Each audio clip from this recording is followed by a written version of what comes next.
As the Minnesota Twins get ready to take the field, and the lineup tonight for the St. Louis Cardinals: Vince Coleman to lead things off, Ozzie Smith bats second, the Cardinals shortstop, and Tommy Herr batting third. Dan Dreesen gets the start at first base tonight, and Willie McGee bats fifth. The designated hitter, and it's all he can do. He can't bat right-handed or play third, Terry Pendleton. Kurt Ford batting seventh and right. The super sub, Jose Oquendo, batting eighth, and the catcher, Tony Pena, drops down into the 9th spot. And the Homer Hankies are out in force for the Minnesota Twins, who have taken the field. And Minnesota looks this way defensively. The outfield is the same: Dan Gladden, Kirby Puckett, and Tom Brunansky.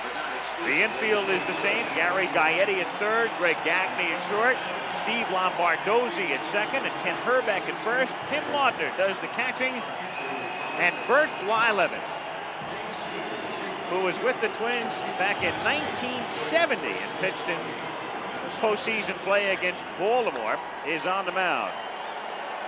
And part of our World Series coverage, an inside pitch feature, Paul Molitor of the Brewers assesses Bert Blyleven. What makes Bert so difficult to face is that he never really develops a pattern against any certain hitter. He can throw his fastball or curveball any time during the count. Now, he likes to keep the right-handed hitter honest by throwing that fastball in, which makes his curveball even more effective. Now, to approach a guy like Bert, you basically have to concede one of the two pitches early in the count. But if he gets the 2 strikes, of course, you have to just protect the plate. So Bert Blyleven is on the mound tonight for the Twins, who figure to stay in a 3-man rotation unless they have a 3-0 lead in St. Louis. And then we might see Joe Niekro. Lee Wire calls the balls and strikes tonight of the National League. Greg Kosk at first, John McSherry at second, Ken Kaiser at third, Terry Tater down the line in left, and Dave Phillips down the line in right.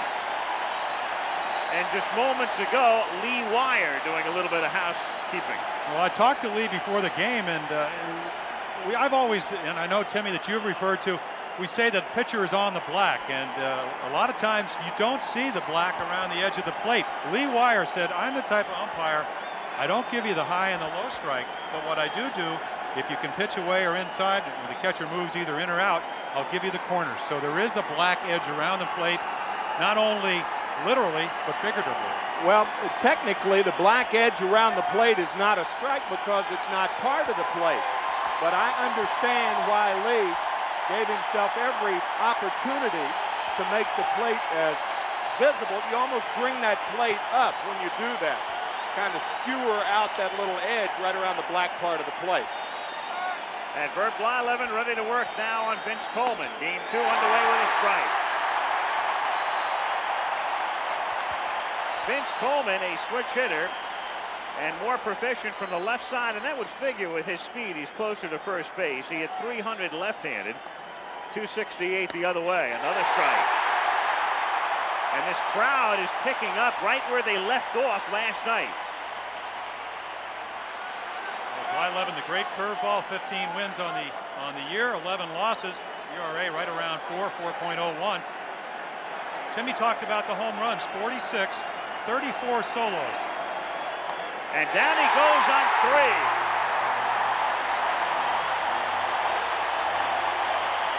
So a most auspicious beginning for Bert Blyleven at the age of 36. And here he was in 1970 when the Twins won the West, and there he was in 1979 when he was a Pirate and pitched against Baltimore in the World Series. And here he is live, working on Ozzie Smith with 1 out and the bases empty. 1-0 on Smith, another switch hitter. Now Ozzie hit .303 this year, and as a left-handed batter, he hit .335. So a big difference. He hit .249 right-handed. And he whacks that one into center field for a base hit. So Smith, who drew a blank last night as the Cardinals were limited to just 5 hits, is at first base, and Ozzie can run, and Tommy Herr is the batter. Ozzie taking it right back through the originator. That's the best way to hit the outside pitch, If you try to pull that ball, you hit it to the second baseman. And if I'm in the Cardinals' shoes right now, I'd take off immediately. They were stymied last night in their running game. This is really the first opportunity they've had to show that great speed of theirs. And I think you can expect them to run in the first or second pitch. Well, a point that you were going to allude to, 39 steal attempts against Blyleven. They were successful 32 times. High leg kick. Laudner doesn't throw well. He bluffs going. It's a strike. Smith this season stole 43. That was second on the club to Coleman's 109. Laudner threw out only 19 of 84. Make that 16 of 84. A 19% ratio. So you have all the elements for the Cardinals to be able to run. A catcher with a 19% throwing ratio and a pitcher with a high leg kick.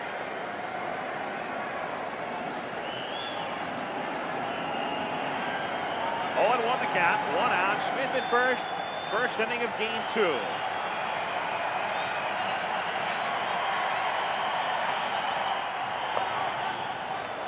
One and one. Her, another switch hitter. The Cardinals have 6 in the lineup tonight. Tommy, unlike Ozzie Smith, a far better right-handed batter this year. Her this way hit only 242. Turned him around 297. The Cardinals basically, Coleman and Smith better left-handed batters. Her and Pendleton better from the right side. And McGee and Oquendo just about even.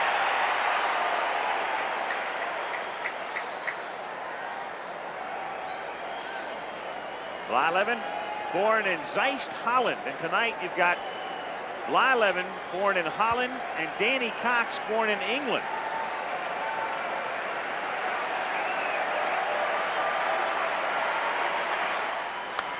Fouled back, and the count 1 ball and 2 strikes.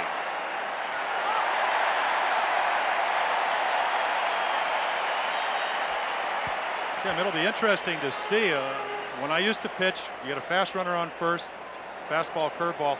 Threw many more fastballs because it takes less time to get to home plate. You give your catcher a better chance to do it. It'll be interesting to see whether Blyleven, who has the best curveball in the American League, will go with his breaking ball. Well, you can't let the speed of the runner on first dictate what you're going to throw to the hitter. The guy who's going to hurt you is the guy with the stick in his hand.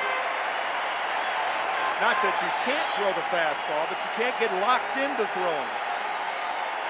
Ozzie goes, got a great jump, and Her hits a grounder to short. Only 1 play for Gagne, and Smith pulls in at second. And Ozzie would have had that one stolen by plenty. Had Smith not been running, it probably would have been a double play. Blyleven threw 32 double play balls this year. So at least Tommy Her did something with the out. Gene Mock expression that if you can move base runners along and make productive outs, you can score a lot of runs that way. And I agree. Dan Dreesen was sitting at home in April and May, out of a job, and here he is in the World Series, takes outside. Danny is familiar, if you follow baseball, many years with the Cincinnati Reds, and then subsequent to that, Montreal, San Francisco, and Houston. He was with the Astros in the spring, didn't make the club, went home to Cincinnati, phone rang, and the Cardinals offered him a contract at Louisville. Strike. So he spent most of the year in the minors, and then St. Louis, looking ahead to postseason play, called him up before the September 1st cutoff date, and it turned out to be a pretty good move in light of the Jack Clark injury subsequent to that. 1 and 2 the count. That man came up with the foul ball. All right.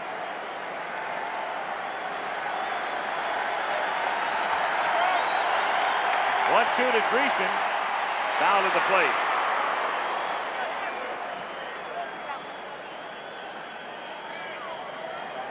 Danny, the first designated hitter used in the National League.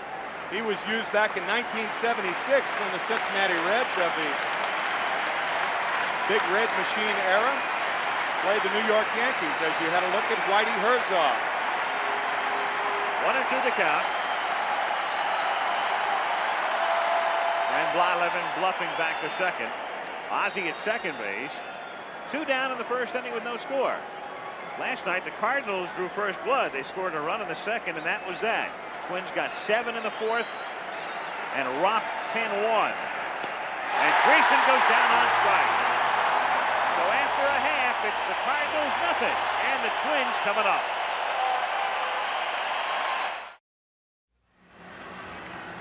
Twins lineup tonight. Dan Gladden, who hit the grand slam last night, leads off. And again, it's Greg Gagne batting second. And again, it's Kirby Puckett hitting third. And then the change. Ken Herbeck hits fourth against right-handers, up from seventh. Gary Gaetti is the third baseman. And the DH tonight is the left-hand batting Randy Bush. Then hitting seventh is Tom Brunansky, who drops down in the order. Steve Lombardozzi, who homered last night, bats eighth. And the catcher is Tim Laudner.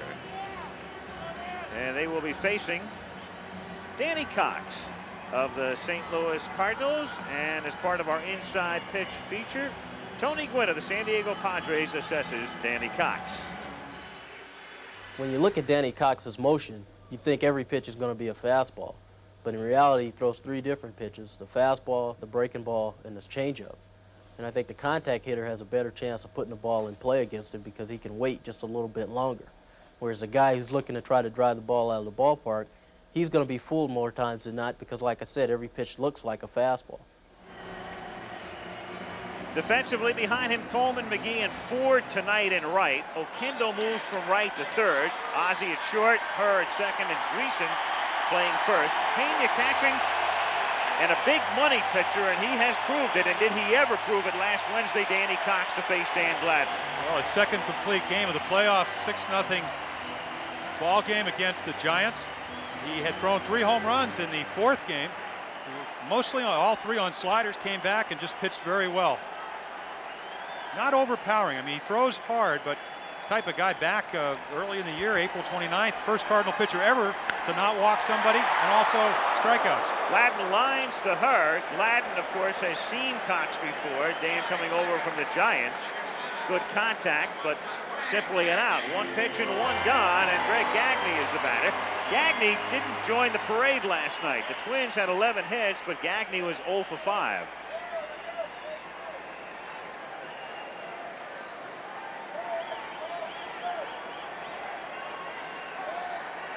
One out and the base is empty with no score. 1-0. I thought Tony Gwynn's remarks were very interesting about Cox in saying that every pitch looks like a fastball. Pitching, an interesting business, one of the few businesses that when you're deceptive, it's called for. Most businesses you can't be deceptive and it'd be legal. In the air to right field, Kurt Ford looks up into the ceiling and has no problem. 2 down. And again, the Metrodome, and it's much discussed during the regular year. Fans who follow this sport know all about it, but we bring it up more often than a regular fan would like to hear because there are so many people who only watch the World Series or postseason play, and it's an obvious detriment to the visiting team. They all say 3 or 4 days to get used to it. And by that time, you're gone. Unless you're playing in a World Series or a playoff. Kirby Puckett hits it over the mound, and there goes Ozzie to the right side and makes it look easy. And a very easy inning for Danny Cox. He sets the Twins down 1-2-3, no score after 1.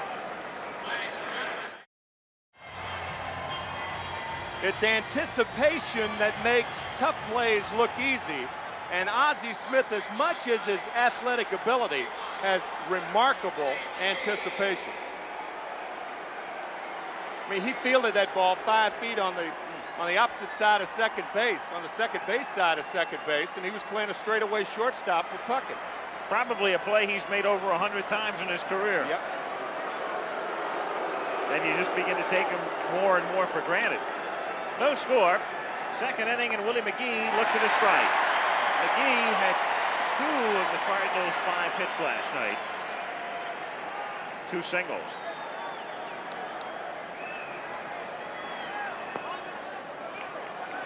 One and one. McGee could be a real key for the Cardinals, especially in the absence of Jack Clark. Willie drove in 105 runs during the regular season. And Terry Pendleton bats behind him tonight. Terry will be limited, of course, to left-handed hitting only. 2-1. Fly 11, 14 pitchers facing 4 men in the first, and Danny Cox set down the side with only 1 extra pitch. That's hit sharply down to second, scooped up by Lombardozzi, and away. That's very normal. When you talk about a strikeout pitcher versus a ground ball pitcher, the strikeout pitcher like Blyleven, and we're talking a guy almost 4,000 innings, struck out over 3,000 batters during his career, and Danny Cox, the guy, as we said earlier in the year, pitched the game with no walks or no strikeouts, but a complete game. Terry Pendleton now. Pendleton injured his ankle in San Francisco in a workout prior to Game 3 of the National League Championship Series, but he was able to return in Game 4. Then he pulled a rib muscle, or muscles, running between first and third in Game 7 against the Giants. So what he can do is bat left-handed. He can't bat right-handed, and he can't throw, so he can't play third. 1-0. And thus, in a way, Herzog gets a break this year. This is the second year in which the designated hitter has been used on an alternating basis. Where this, a few years back, in this World Series, in an odd numbered year, the pitcher would have hit in all the games, but they changed it in '86.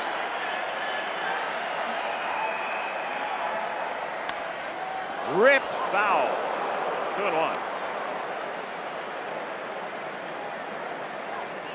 2-1. Al Newman. That woke everybody up down there. Pendleton told me before the ballgame that he can run once he gets underway. It's very difficult, however, his first 2 or 3 steps out of the box. 3-1 on Terry.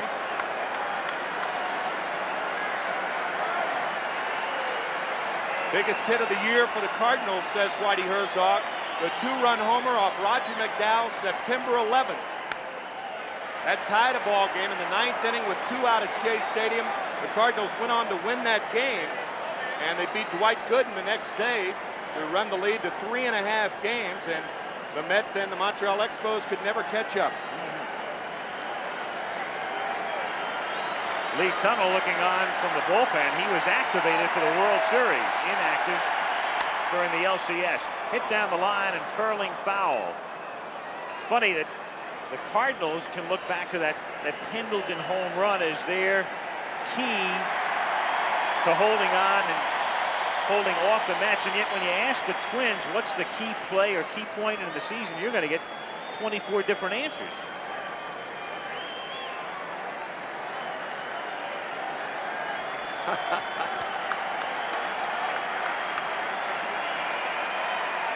Three-two pitch is fouled away. Bob Uecker, a member of the 1964 World Champion Cardinals. Along with Tim McCarver. Yep. You know, it's funny, I didn't realize it until recently. Uecker was Roger Craig's roommate that year. Right. Giants manager. Grounded to short. Gagne stays with it. Off the rug. Guns him down. 2 away. And it will bring up Kurt Ford.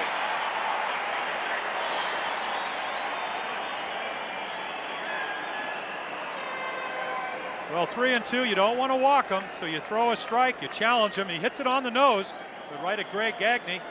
Timmy talked about his strong throwing arm last night. Right on the money. So Pendleton is out, number 2. Kurt Ford, one of those who seemingly comes out of that Cardinal mold, takes a strike. The fleet, quick, line drive type hitters. The only difference with Ford is he's not a switch hitter. He's a pure left-handed batter.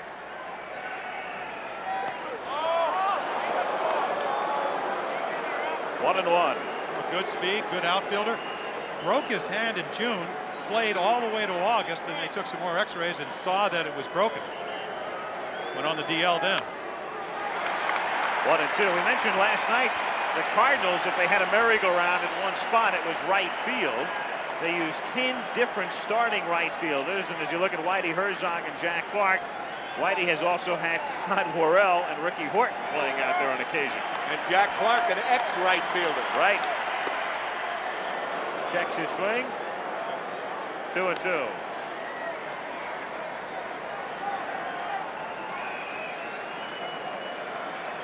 Bert Blyleven, his rookie year, 1970. He's been with the Twins, then he went to Texas, to the Pirates, to Cleveland, and back here 2 years ago.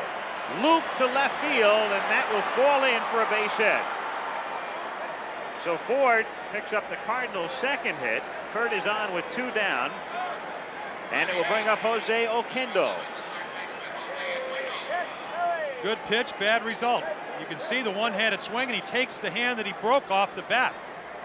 That results in a looper, but it was fortunate it dropped in left field. You could really see there on the swing.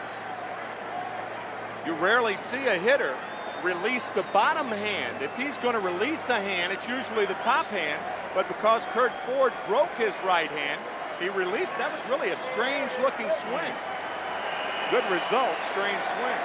Oquendo takes outside. Ford at first, 11 steals, but he was also caught 8 times. Nick Leyva, the third base coach, looking down at Oquendo. So Ford is at first with 2 down. The graphic saying Oquendo started at 7 different positions. He also pitched, and the only position he did not play this year was catcher, and he did that in Little League. Runner goes, and it's fouled away. 1-1.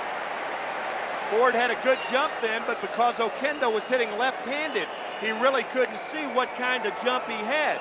With a count 1-0 and a right-handed hitter, you can see the runner and kind of gauge and guess what kind of jump he had. He was 4 steps gone before Bert came down with his left foot. But because Oquendo was hitting left-handed, he couldn't see Ford get the good jump.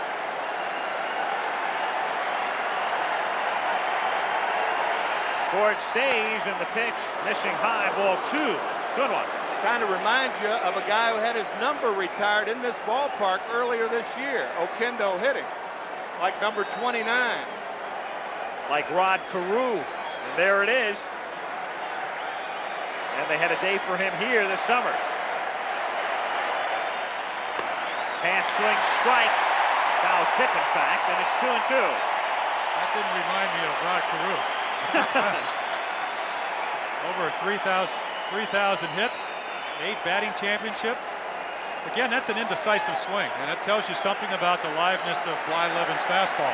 Well, he watched the Carew batting video before his home run in Game 7, but that was not on the tape that he saw at the end of 1.5 no score. Well, you can see by the graphic, Whitey got ejected in Game 7 of the '85 series. But what he's talking about now is Bert Blyleven's move to home plate. The rule book says you have to pause. Blyleven, as we said, 32 out of 39 successful steals. He knows they're going to steal if he doesn't cheat. And what he's doing is maybe pausing.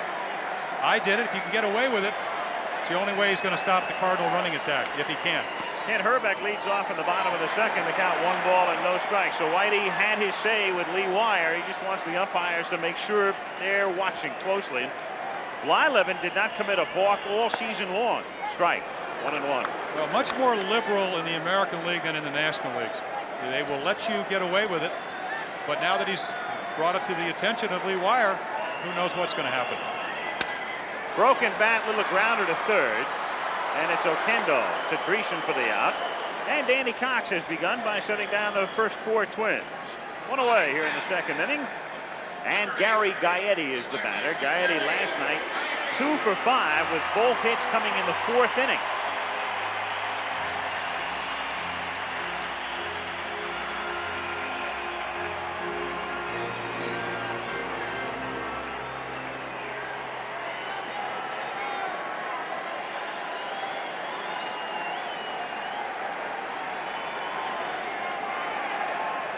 Danny Cox, born in England, but he grew up in Georgia. Drafted by the Cardinals in '81 and made his big league debut in 1983.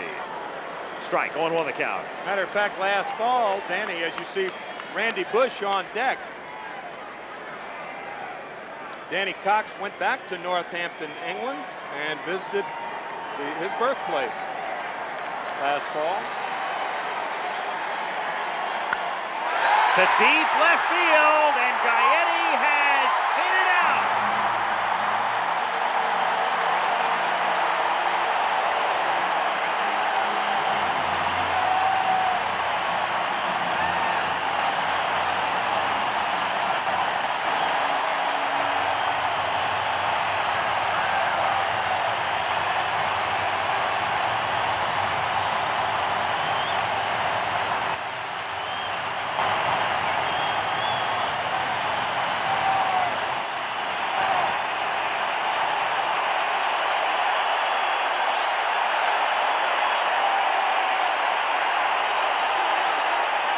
Tell you, on that note, Gary Gaetti just visits a place that he's lived 33 times this year.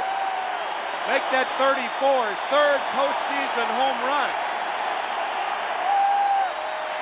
A high slider from Danny Cox. And Randy Bush takes a strike.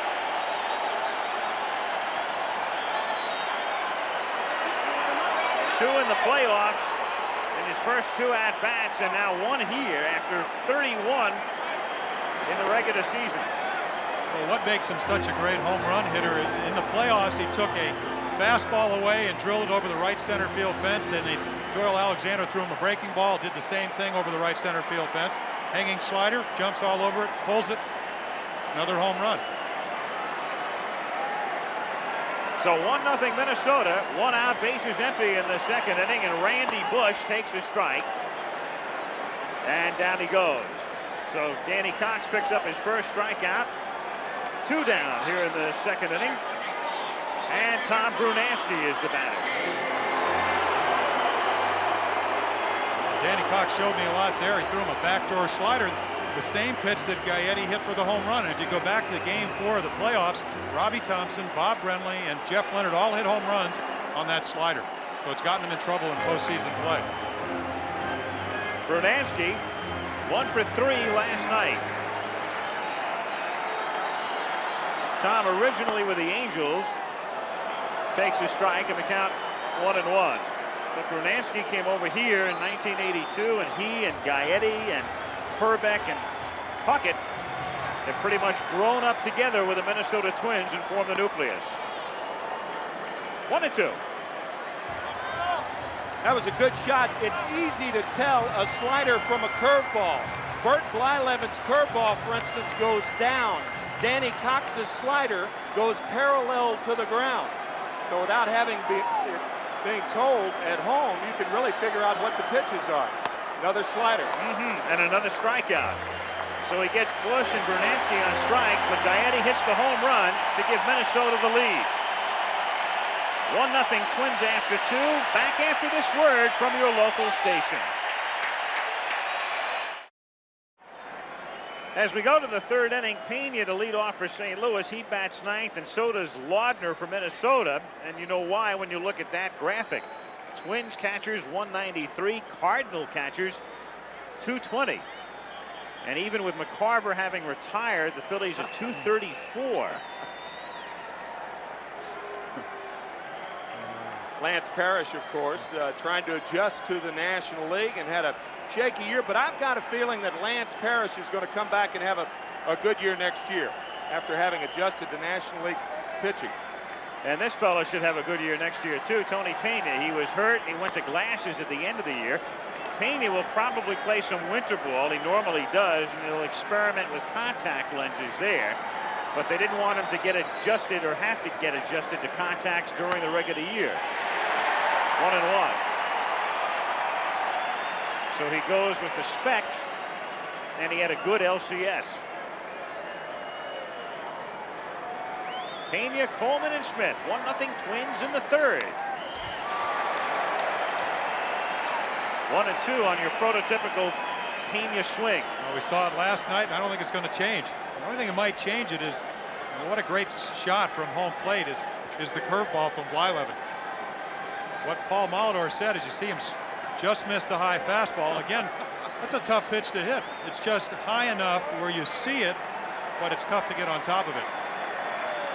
Remember, Paul Mahler talked about the fact that he'll throw any pitch at any time. Let's look if he throws him a curveball.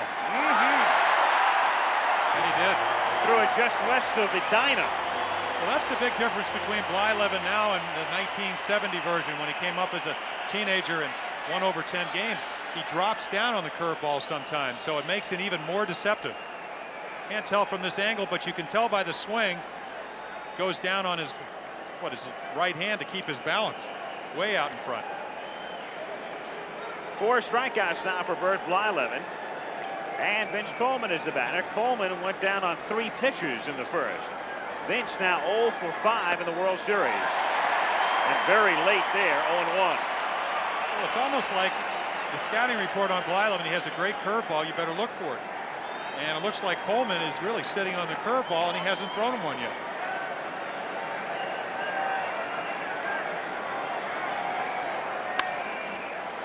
Grounded down to Lombardozzi, and he gets him. And there are 2 down.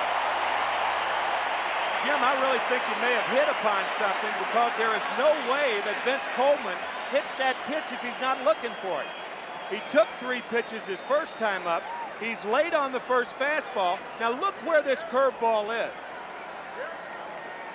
That's the type of curveball we were talking about, that real downer from Blyleven, in contrast to the slider by Danny Cox. Smith now hits a grounder to short, and Gagne throws him out. Fast, easy 1-2-3 inning for Blyleven. Twins 1, Cardinals nothing. Bottom of the 3rd inning. In Minneapolis, Al Michaels with Jim Palmer and Tim McCarver. Game 2 of the 1987 World Series. Gary Gaetti's home run has given the Twins a 1-0 lead. And in the bottom of the 3rd, Steve Lombardozzi, Tim Laudner, and Dan Gladden.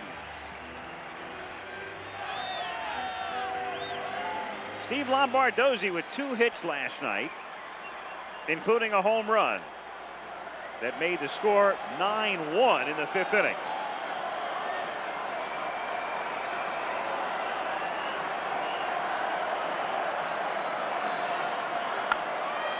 In the air to center field.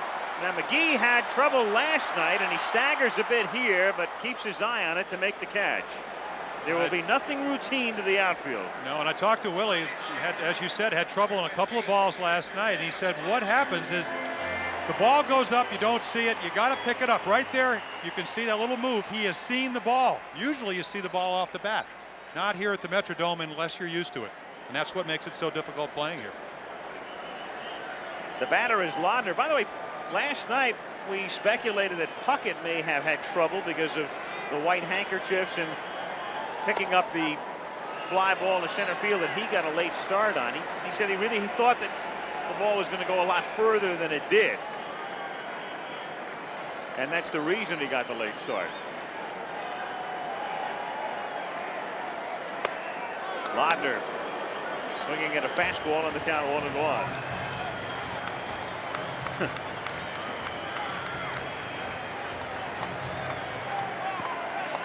Through Jack Cronin's viewfinder.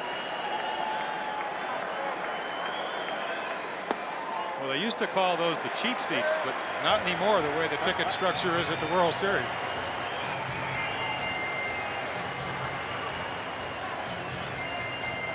Two and 1 the count. Laudner, a 191 hitter during the regular season, but with real good power. Fouling it away. You make a mistake, he'll take it into the seats. Meanwhile, earlier today, Rick Stelmazik, the Twins coach, with our camera out in center field to give you an idea of how you can lose it in the roof. Slow motion. This will give you a pretty good idea. Yeah. There it is, that little speck, yep, that little dot. So you're right in the middle of the action. Chopper foul. That, of course, during the daylight hours. And they'll tell you it's easier to see them. So yeah. You can imagine what happens when it gets dark out and they turn the lights on. The Metrodome, one of 4 domed parks now in the major leagues. Seattle, Houston, Montreal, and here. And Laudner has gone on strikes, and that's strikeout number 3 for Danny Cox. So Cox has gone through the order once. He's retired 8, and then Gaetti hit the home run. And usually you see Cox changing up more than he's doing now. That was a good slider to Laudner. And for the most part, he's sticking with the fastball into right-handers and sliders away. That's been his repertoire up to this time. The mistake, of course, was the Gary Gaetti home run. Everybody thinks that any time a guy hits a home run, it's a mistake. That's not necessarily so, but it was true about Gaetti's homer.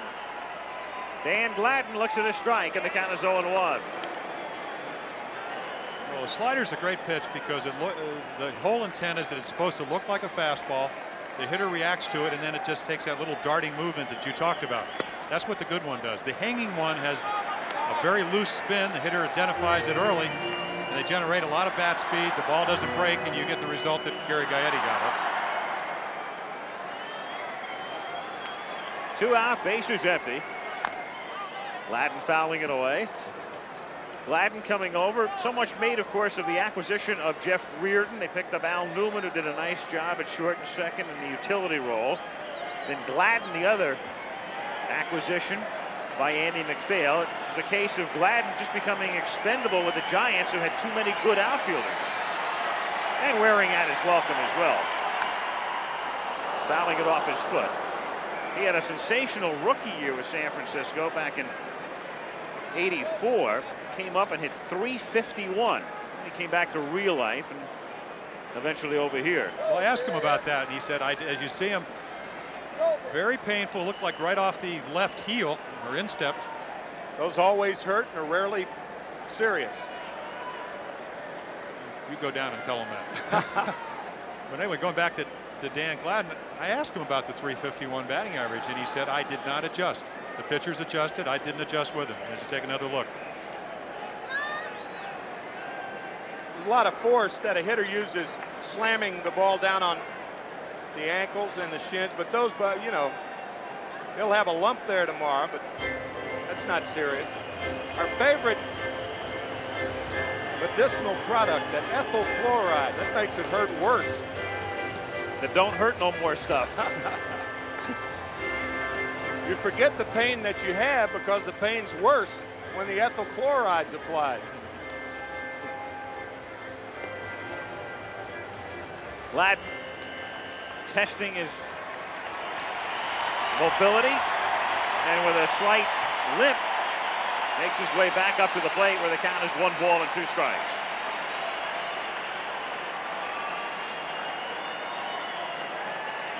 Two out, bases empty, 1-0 Minnesota. In the air to right center field, Ford calls for it and makes the play. Twins gone in order. We'll go to the 4th. 1-0 Twins. On to the 4th inning. A home run by Gary Gaetti. The difference, Lee Majors looking on. Kurt Gaetti Jr., I'll get you for this.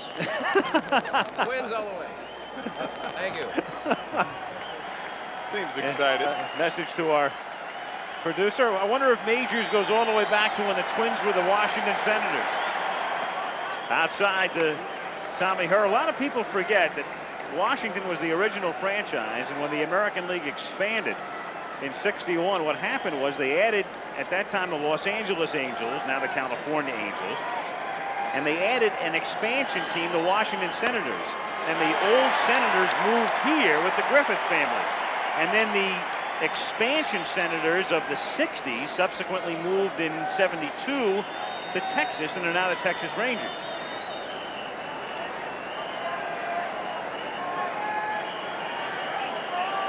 The Cardinals, of course, have been in St. Louis since day 1. 2-1 the count. Dan Gladden, grand slam last night and 0 for 2 tonight. And he limped back to his spot in left field. Still feeling the effects of the foul ball. Hit sharply. Herbeck stays with it. 1 out.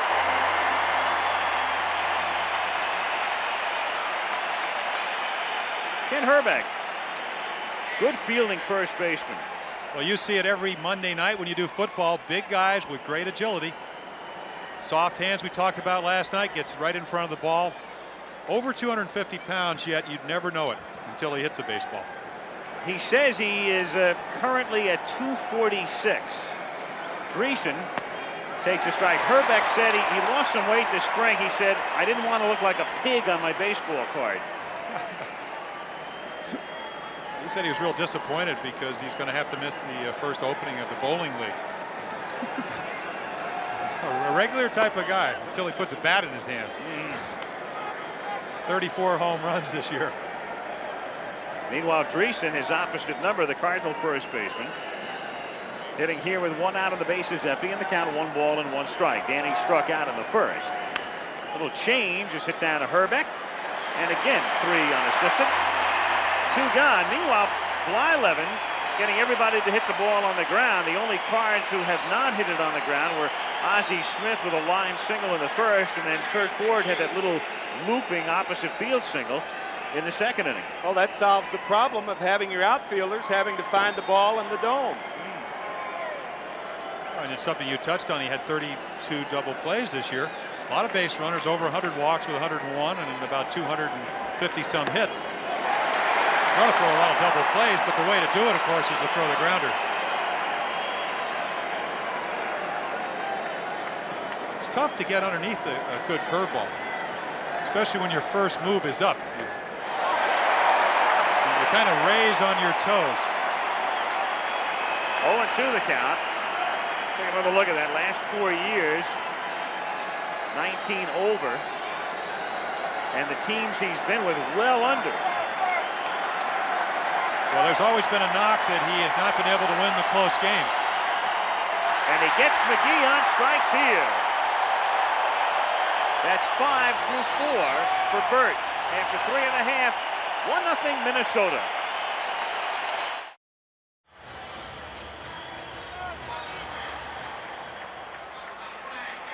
Well, you'd look at the 5th strikeout, Burt Blyleven. What impressed me, first of all, the curveball, but Tim Laudner with an excellent grab. That ball, a lot of spin on it, stayed with it. He gets the 3rd out of the inning. It's a little easier for a catcher to handle a breaking ball in the dirt because all catchers anticipate the breaking balls in the dirt.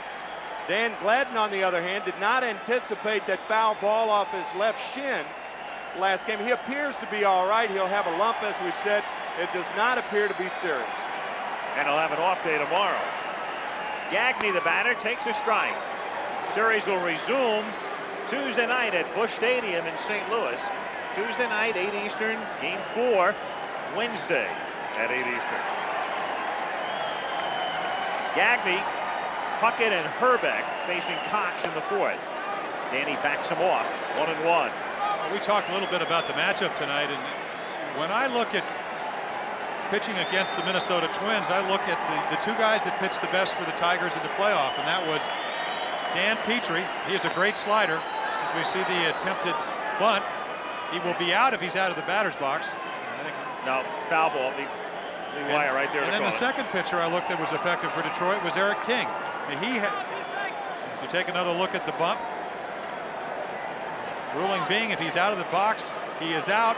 Lee Wire doesn't think so, so he'll swing again. But going back to that, Cox has the talents of both King and Petrie. He's got the slider of Petrie and the fastball of King. Half swing protecting the plate, still 1-2. So it's a very good matchup. And conversely, if you're in a scout and you're looking at the Cardinals, you'd say they're a better fastball hitting team. And Burt Blyleven, 5 strikeouts, has a great curveball.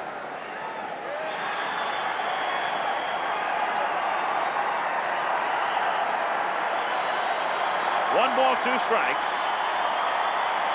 Gagne leading off in the bottom of the 4th inning.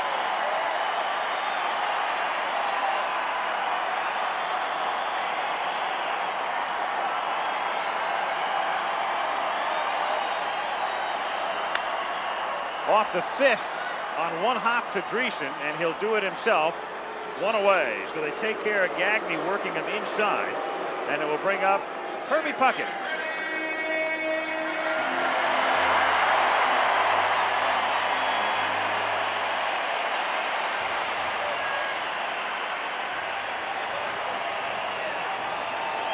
Dave Allworth with Major League Baseball and the booth right next to us.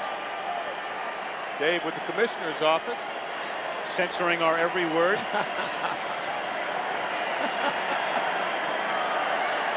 Kirby Puckett throws one to the gap in right center for a base hit. Ford cuts it off and holds him to a single.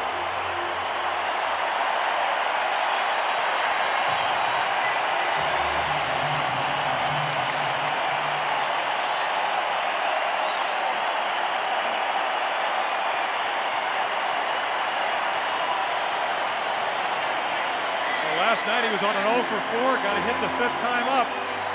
Hit the ball to right field, he does it again. This is how you hit 332. Haven't seen the home run power. Looks a little like Sadaharu O with lifting that left leg and then it drives it to right field. The key to him is waiting, and when he waits, hits the fastball the other way and pulls the breaking ball. Herbeck now takes a strike and the count is 0-1.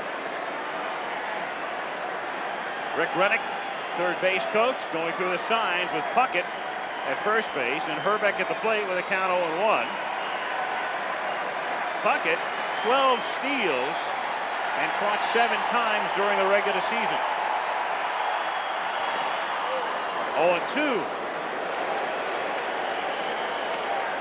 Puckett, the only other twin to reach beside Gaetti, who hit the home run in the 2nd inning. That's the difference in the game.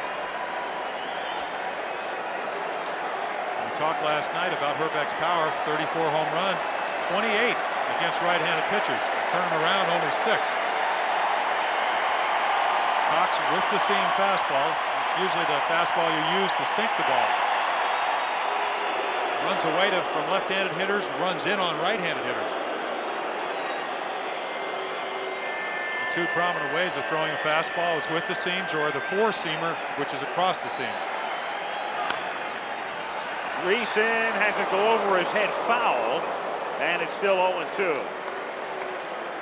And so Puckett back to first with 1 out in the bottom of the 4th inning. Herbeck trying to utilize that hole, of course, with the count 0-2. You're only a defensive hitter, and you don't have the opportunity to look for a pitch and get it. When you're ahead in the count, you can do that and try to pepper that hole on the right side with her cheating at second base. And Dreesen holding Puckett close. Big hole on the right side. Backs him off. Pena bluffs a throw, and the count 1-2. A lot of folks will say that Puckett is not apt to run because the hole is open over there. And with no outs or 1 out, that's important because you can move the runner to third base and then score him with a sacrifice flyer and then field out. With 2 outs, it's not the case. He goes the other way and hits it foul and back out of play. With 2 outs, you're more apt to run if you're the runner at first base and forget about the hole, because technically if you're leaving the hole open, all you're going to do is end up at third base anyway, and there's still going to be 2 outs, and in effect you're leaving it up to the next guy. So the outs have a lot to do with whether you run or not if a left-handed pull hitter is up there. Bobby Valentine, the Ranger manager, feels that Tom Kelly loves to run after a foul ball is what he has detected. So let's see if Puckett goes. Not here, and it's inside. Why would that necessarily be the case? It's an interesting thing. It was, I believe it was in the New York Times the other day. They asked Valentine about some of the tendencies in regard to Kelly and the Minnesota Twins, and he felt that after a foul ball, Kelly was more apt to put a play on. For what it's worth. Hit to right field and in front of Ford for a base hit. Puckett will stop at second.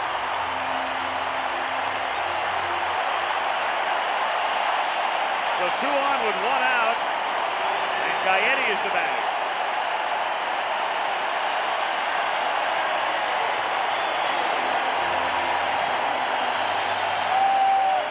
Here it was earlier, the difference in the game right now.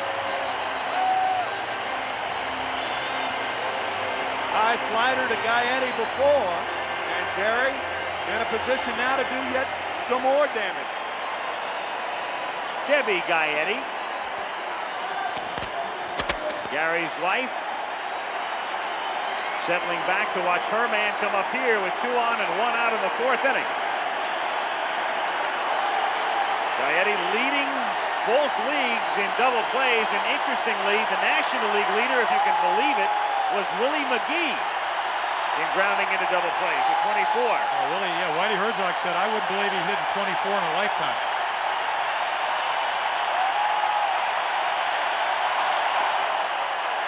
Want to know, Twins hopeful of another lucky fourth. It was 7 in the fourth last night.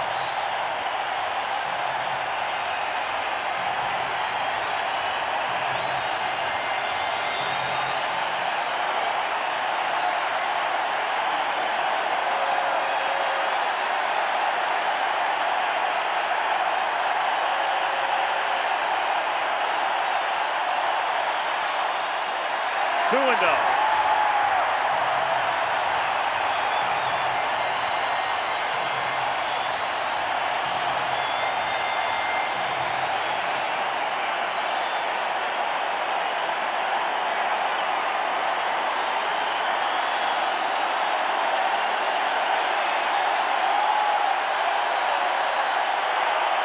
Behind Pena to advance the runners and take the Twins out of a double play possibility.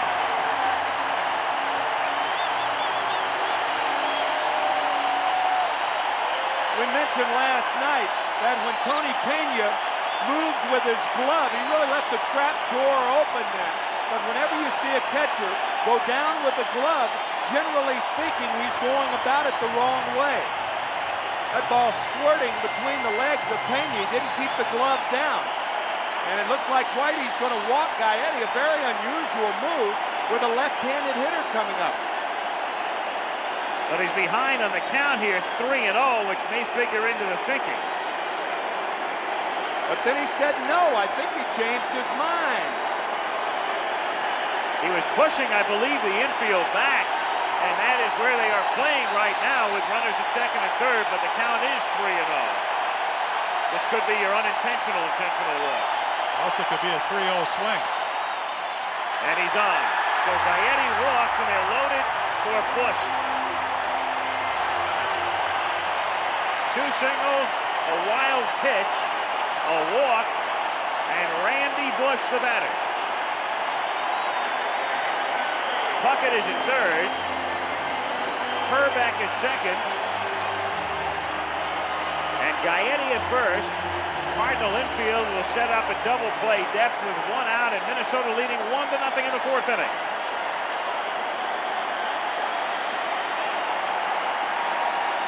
You see that graphic we said last night, the league average is 50%, so Bush is 10% better than that. As Timmy said, a fly ball will score a run. Most likely a ball hit to the left side if it's not hit to the third baseman to score a run. So you have a lot of opportunities. If you're Randy Bush, look for a pitch up in the strike zone, try to hit a fly ball and drive it. 0-1. I'll tell you, the middle infielders, because of their double play depth, are committed to go to second base on a ground ball that may not have double play speed. However, at first and third, Dreesen and Oquendo respectively, on a ball that's not hit sharply, they may come home. Out in front, 0-2. And obviously the same thing applies to Danny Cox. A changeup and a beauty. The first one of the night. Yeah. Bases loaded, you go with your pitch you haven't thrown all night. Amazing, but effective. And he did that, he threw that change in a couple of very propitious spots against San Francisco the other night. Well, in that shutout, Al, he got 3 big double plays. That's what he needs here. Whack down into the corner, and that will score Puckett. It will score Herbeck, and the Twins lead 3-0.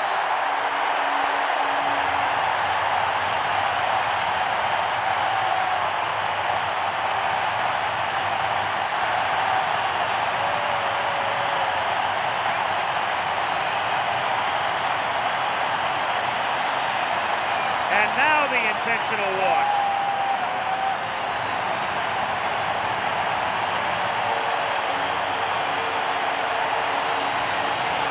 A look from the right field camera. Came back with the same pitch, another changeup up in the strike zone. Bush whacks it into the corner. you see, up in the zone, gets a little bit more leverage on it. We saw him reach for the one down and away. Danny Cox had Randy Bush in the hole, but now he's standing at second base. Hey, that really frustrates a manager to drive a hitter into the hole 0-2 and then pitch to him like it's 2-0. I talked to Mike Rourke, the pitching coach of St. Louis, and he said everybody says as a pitcher you have to make perfect pitches. He said you don't. He said in 4 or 5 or 6 instances in a ball game you have to make the right pitch. Danny Cox wasn't able to do it then. Well, your definition of pitching, Jim, staying ahead and then expanding the strike zone. Danny Cox got ahead, but he didn't expand the strike zone then. Cox will issue an intentional walk. The delay because of the debris while they cleared it from the field, he had to wait. And in the bullpen, Lee Tunnell, who was not eligible in the playoffs, but when Clark became ineligible because of his injury for the World Series, they activated Tunnell. I'll tell you, to expand on the expansion comment, all you're really trying to do to simplify is because the hitter is in a defensive position, you're trying to get him to swing at a bad ball. And a lot of hitters do. Most strikeouts are swinging swinging strikeouts are at bad balls anyway. You don't see too many big league hitters swing through pitches right down the heart of the plate. Maybe on the corner, okay. But most swinging strikeouts are on bad balls. Cox now faced again with a bases loaded situation, and Lombardozzi, the batter. 2 runs over in the inning, still only 1 out. Gaetti at third, Bush at second, and Brunansky at first. Cardinal infield again, looking for the double play.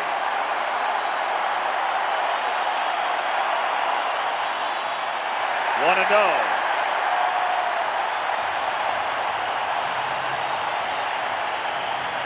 Herzog and pitching coach Mike Rourke.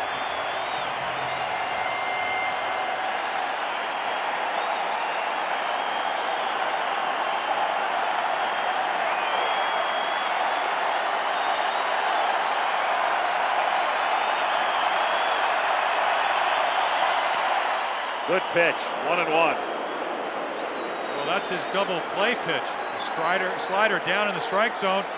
As Timmy said earlier, you think it's a fastball.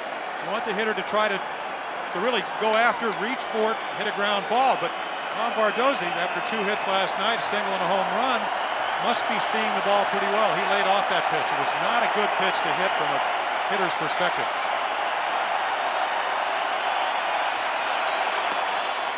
2-1.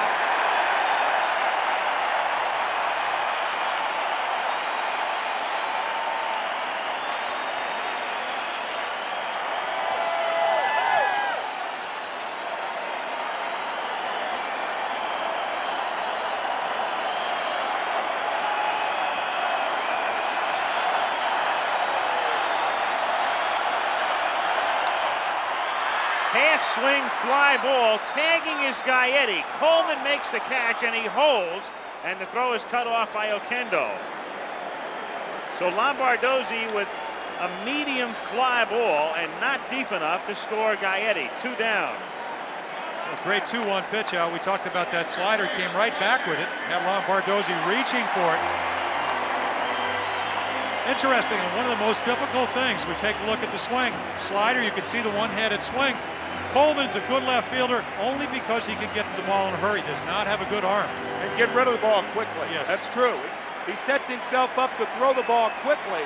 He does not have a strong arm. However, he did have 16 assists. But often you see outfielders with poor arms with the most assists. It's not the case, however, with Glenn Wilson of the Phillies, who led the National League in assists with 19. Buck 90 fan club is for Laudner, whose average was 191, so they shortchanged him.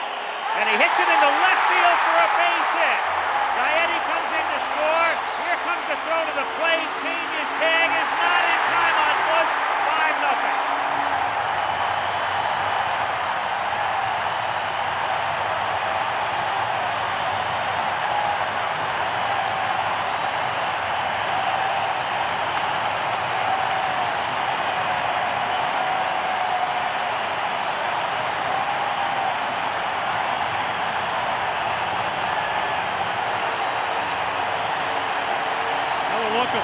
Timmy said, sets up well. But this is the same aggressive baseball the Twins played against the Tigers. Bush stole 3 bases in that series after only stealing 10 all year. Great slide enables him to get around Tony Pena. The throw is on the money. Look at the slide. Back edge. And Lee Wire right there to call it. Pena really can't do anything other than what he did. It was just a marvelous slide by Randy Bush, and it looks like Whitey Herzog is saying that right now. Well, 7 runs in the 4th last night and 4 tonight. Whitey's going to need a 5th after the 4th.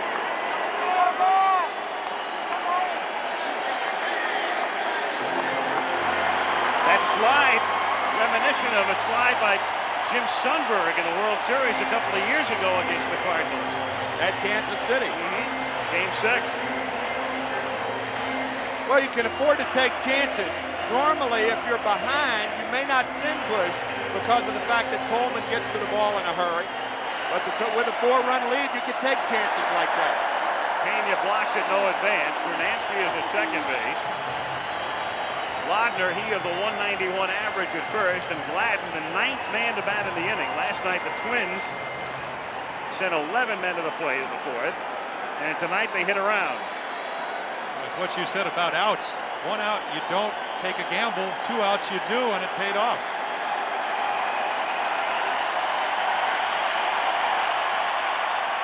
Strike, 1-1.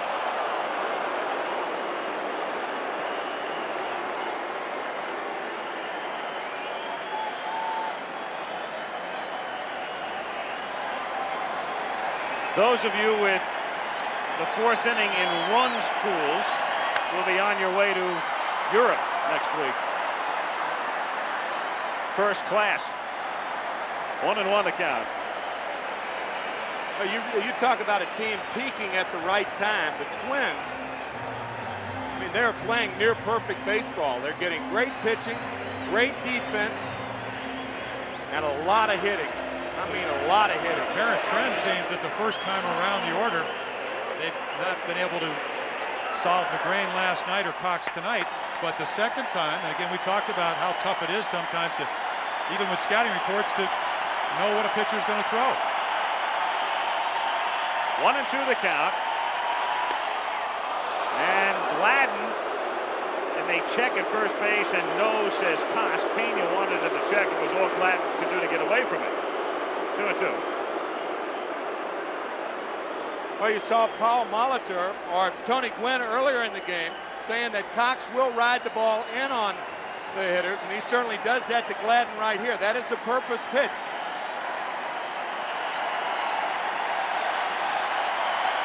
The purpose to keep him away from the outside part of the plate. Lined into left for a base hit. Cut off by Coleman. Bernansky on his way home. The throw is cut off. 6-0.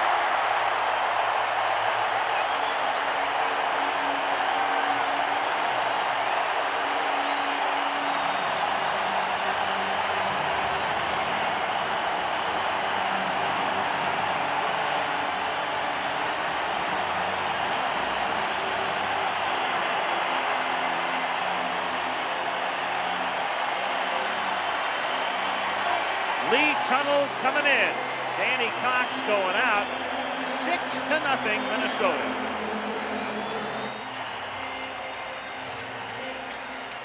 Danny Gladden reacting to yet another Minnesota run. 6-0. Danny Cox is back on the bench. Now, we talked about him being a big game pitcher, and what did Mick Jagger say? You can't always get what you want. I think right now you assess what went wrong and hope you get another chance. Here's Gagne now, the 10th man to bat in the inning. Lee Tunnel, who started the season in the minor leagues in Louisville, was with the Pirates for a couple of seasons. And this year with the Cardinals, swingman, made 9 starts and relieved in 23 other games. Little looper down the line. That's trouble, and that's a base hit. And that will score another run on a double by Gagne.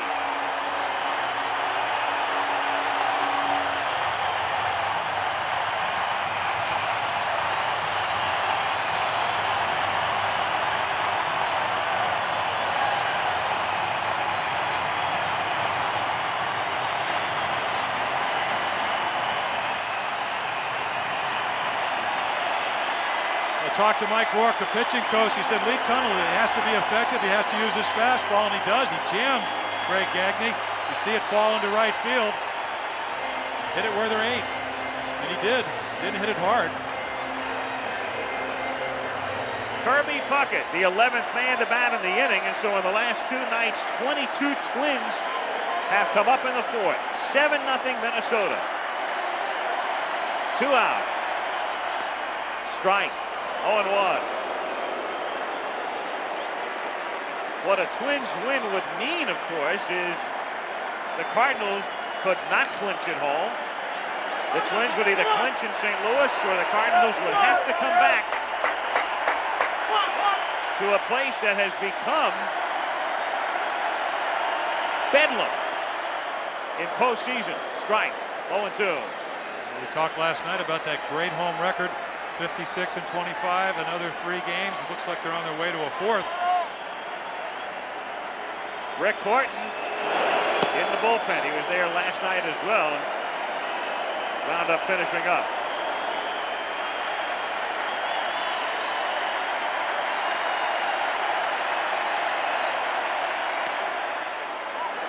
One and 2. Whiting. He's given up the lounge chair tonight for a more conventional seat, but he's got the same view.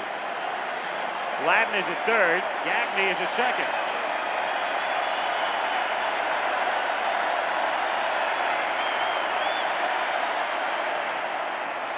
Two and 2.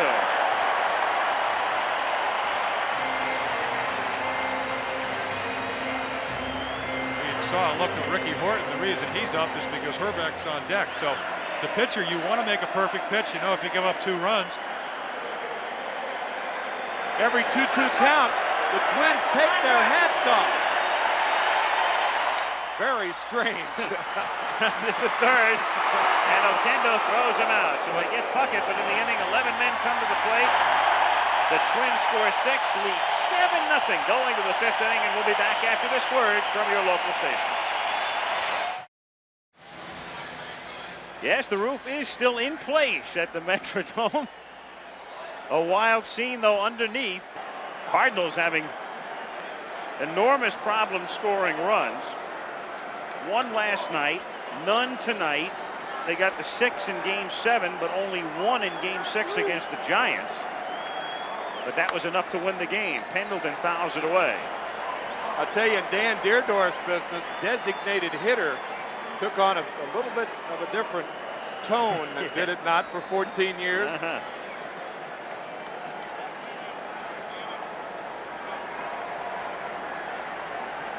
Bert Blyleven, like Viola last night now, the beneficiary of a big cushion. 5th inning, Pendleton 0 for 1. Takes outside, and the count is 1 ball and 1 strike. A lot of success. Not that that's the only way Bert Blyleven can win, is a lot of times when they score you runs, and they did in the playoffs. Got him 6 in the first game, 9 in the second. He was 2-0. Hit to right field toward the corner. That's a base hit. Bernansky plays it off the canvas and holds him to a single. And Pendleton, for a couple of reasons, with the strained side and the residual effect of the ankle in San Francisco and down by 7, was really not thinking double to begin with. Only the first time tonight that the Cardinals have had their leadoff runner on. And they only scored 1 run last night. Only the double in the 2nd inning was the only other time they've had their leadoff hitter on. Only the 2nd time in 2 games, 14 innings. So Pendleton with a long single, and Herbeck can afford to play off the bag with this big lead as Ford takes outside, ball 1. Well, if it wasn't 7-0, you would have seen Pendleton, even with the bad ribs, most likely go to second base. It's another part of the home field advantage. Bernansky's ability to play the right field corner so well, and a strong throwing arm, as you saw. 2-0 the count now on Kurt Ford, who singled, a looping single in the 2nd inning. Well, a good thing about a 6-run inning is that you get the 6 runs, but a bad thing is that you have to sit on the bench a long time, and sometimes you don't ever get loose again. And Blyleven, the first pitch, Smack to right. Now he's 2-0. In there, and the count 2-1. Check out Pendleton now and the way he made the turn at first. Well, you can see clearly that the ribs are bothering him, and the addition of the 7-run deficit, no way you're going to go to second base. 3-1. What a great way to get tight, though, huh? Yeah. Where your ball club scoring 6 runs for you. Yes and no.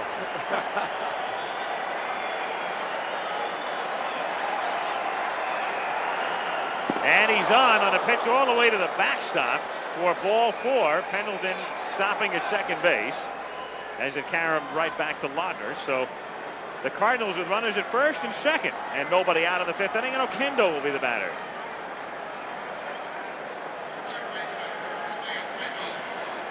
Well, he really wasn't throwing that fast, but 3-1 count as you take another look. Trying to throw the ball right for the middle of the plate. I got to say that his arm might be a little stiff.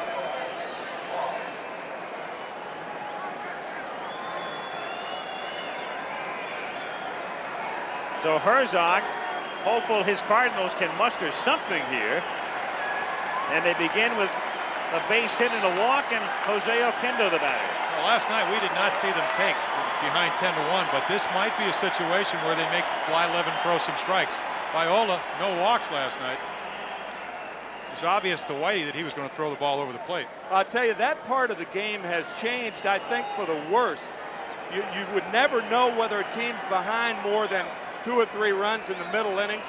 The way the game is played nowadays, because guys don't take as often. They don't take that strike anymore. It was in vogue 2 decades ago, but not so now.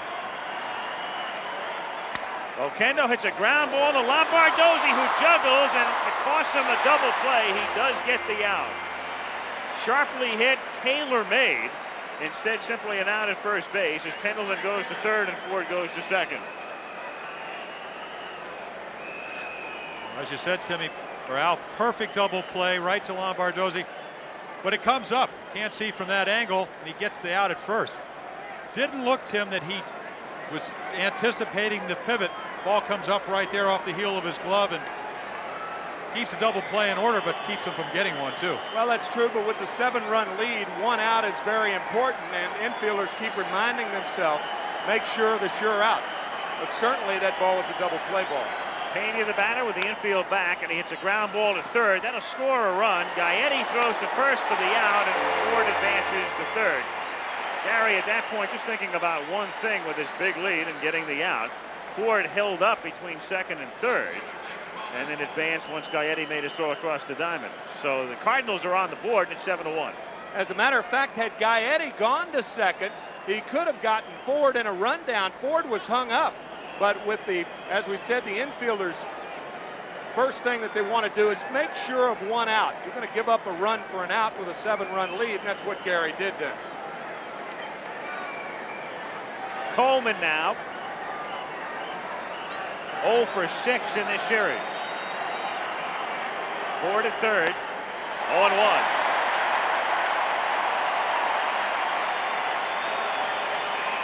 Blyleven has walked 1, struck out 5. Ford away to his lead. 2 out in the 5th inning. And it's grounded foul, and the count is 0-2.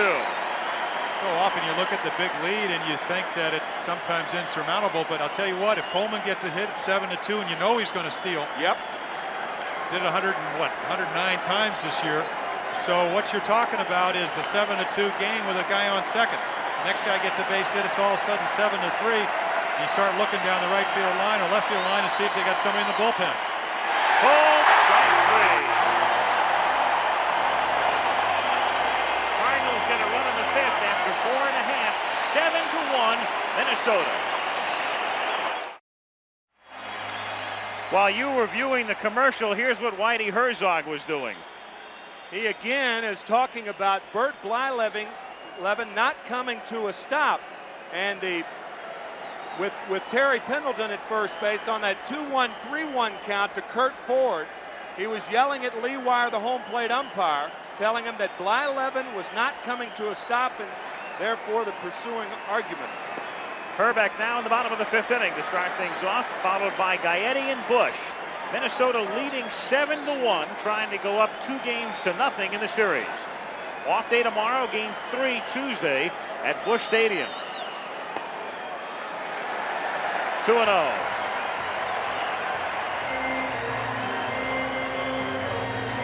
Lee Tunnel in relief of Danny Cox.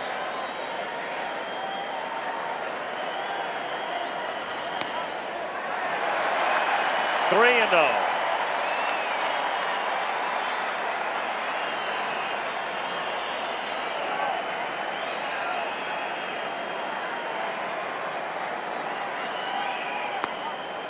And he walks Herbeck on 4 pitches to start the 5th inning. And it brings up Gary Gaetti, who got the Twins started tonight with a home run in the 2nd. And he drew a walk when they sent 11 men to the plate in the 4th.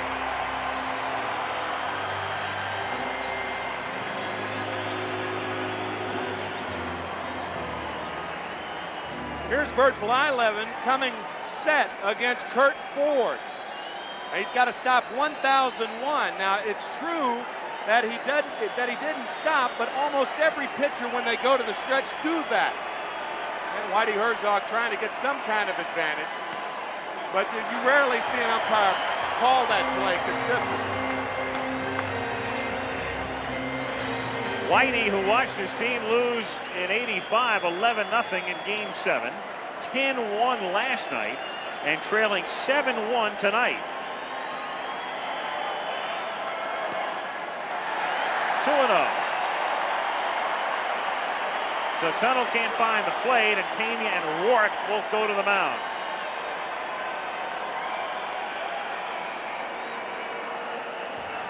And we can tell you that game 3 in St. Louis, it'll be John Tudor working for the Cardinals, and Les Straker, longtime minor leaguer, who is the number 3 man in the Twins rotation, gets the start.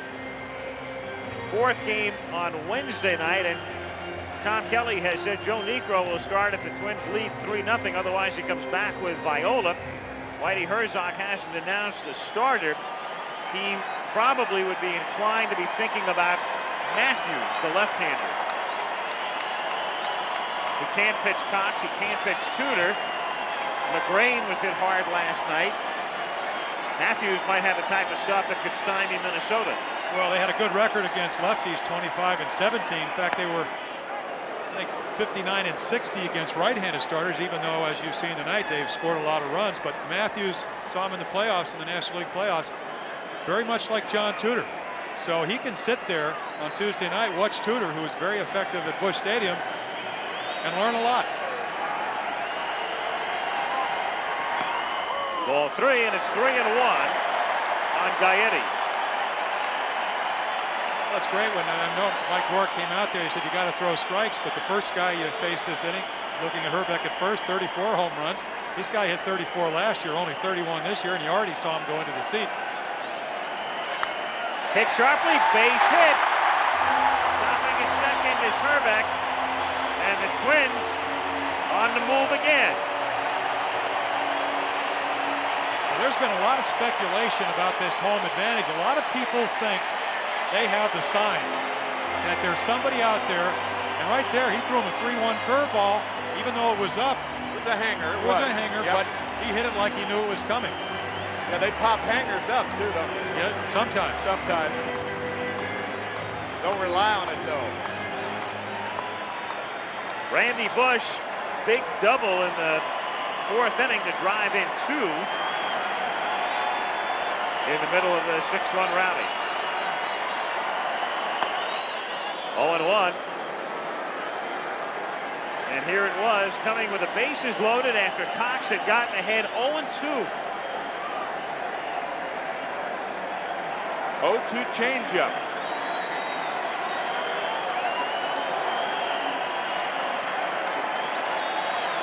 Nobody out, 2 on for the Twins.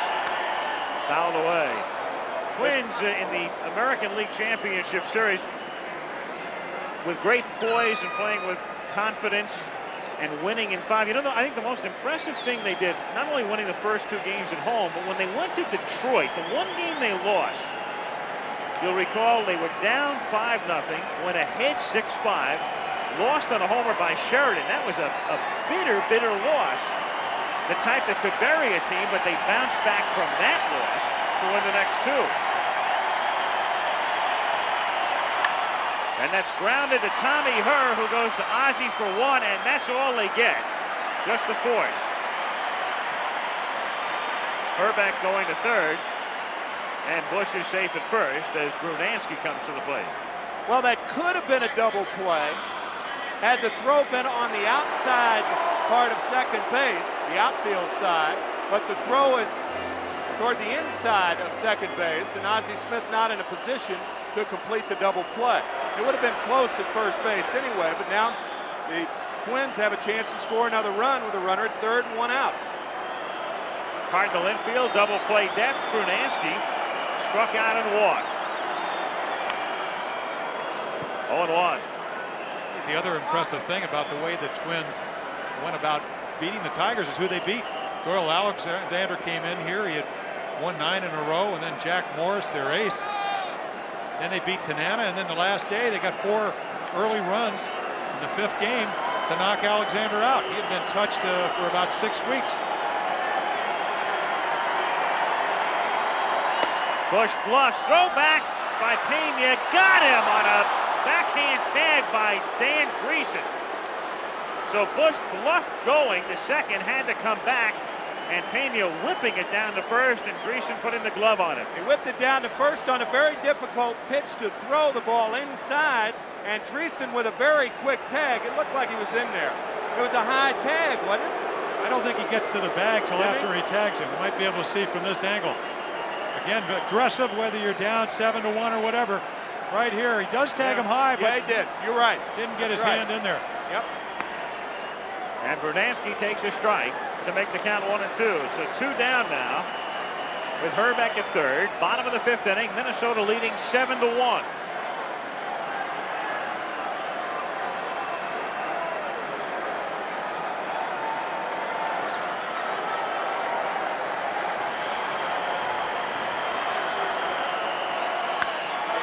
To center field and to McGee for the out.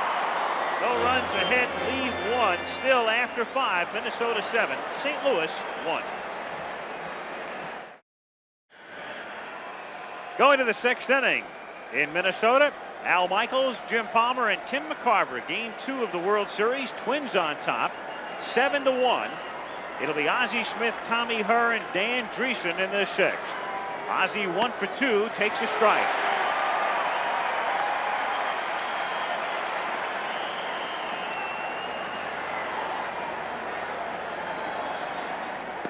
Cardinals living a bad World Series dream. You'll recall in '85, they were leading the Kansas City Royals 3-1.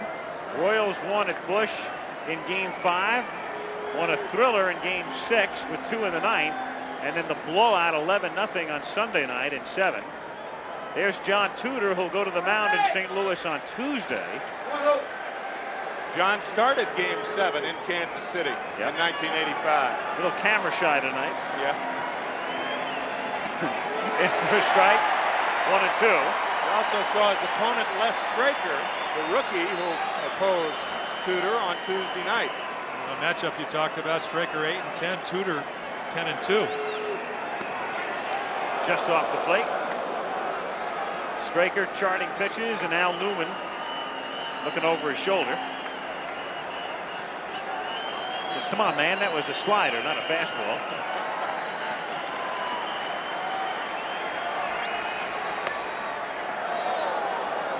Check, swing, no swing, says Ken Kaiser.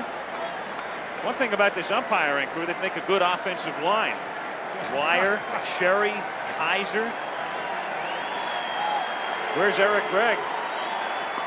Half swing, strike 3, fooled him. Smith gone, 1 out. 2 years ago, remember the 7th game in Kansas City, Joaquin Andujar had come in a mop-up role, and And this symbolized the Cardinal frustration that night. He was gone. And Whitey Herzog had seen enough as well. And when it was all over, it was 11-0, and Saberhagen had the shutout, and the Royals were the champions. 1-0 on Tommy Herr. And guys, as we said that night in doing that game, if you're ever going to keep an audience with the score 8-0, I guess that's the way to do it. Strike, 1-1. It's really been a shame over the last two World Series. Back then, no doubt the outcome somewhat affected by Vince Coleman being struck or impaired by the tarp. And this year, Jack Clark, who had 35 home runs out, Pendleton playing but not being able to play defensively. You touched on it last night. Cardinals are not the team they were that was 62-31 because of injuries, not because of lack of desire. The Twins are not the team they were either. No. Team that won 85 games in the regular season, and they've won 5 out of 6 in postseason play, and they had 7-1 in this game. In the air to left field, Gladden is there. 2 down, and Greason coming up. The Twins, and it's the first time I can remember, Tim, a team in years where the guys didn't focus on one game or one play or one player. In interviewing all of them for the pieces we roll in from time to time, the other day I kept saying to the guys, what was the key period or key game? And everybody had a different answer. For some it was in May, for others it was in September. Who was the key player? Some said Puckett, some said Reardon, some said Gaetti. Greason hits a fly ball to right field, and Brunansky coasts over to the line and makes the catch for a tie to side. As Blyleven continues to sail along, and Greason and the Cardinals still frustrated, down by 6. There is Calvin Griffith, whose family owned this franchise for years and years, and it is now owned by, among others, Carl Pohlad, the majority owner. But he's here enjoying it and watching the Twins in the World Series for the first time since '65. Lombardozzi to lead things off in the bottom of the 6th, to be followed by Laudner and Gladden. 0-1. A lot of ways to describe this crowd, raucous and bedlam. Scott Ostler of the Los Angeles Times described the crowd here as the hardest working crowd in baseball. 55,241 Scandinavian James Browns.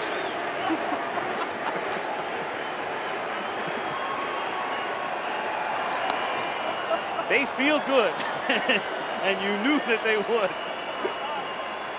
Scott Ostler, what a line.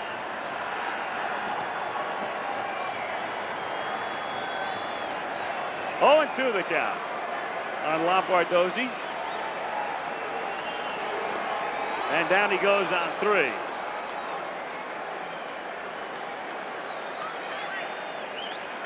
So 1 away, and Laudner is the batter. Pretty good idea why Whitey Herzog put Tuttle on the roster.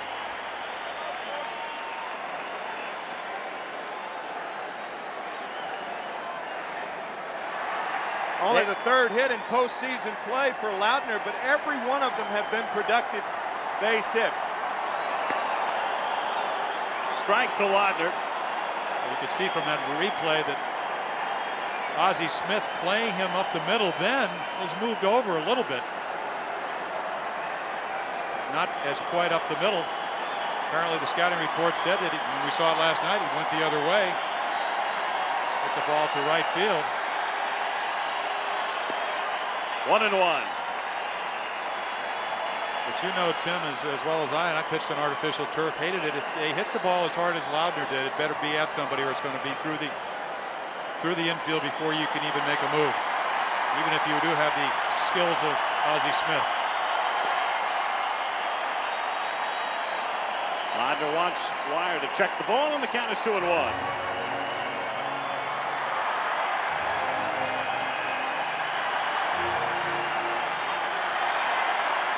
Mentioned the scouting reports. The scouting reports before a World Series are fine if they don't tell players too much of what they can't do. To center and deep, and McGee goes back, and it's gone.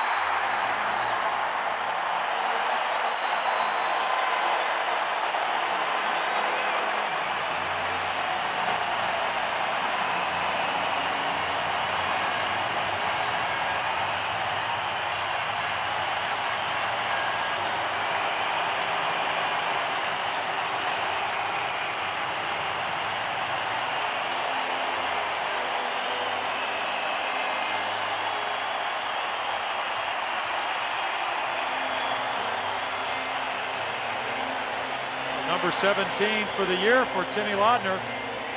Once hit 41 in the minors. Excellent power. Shows it right there.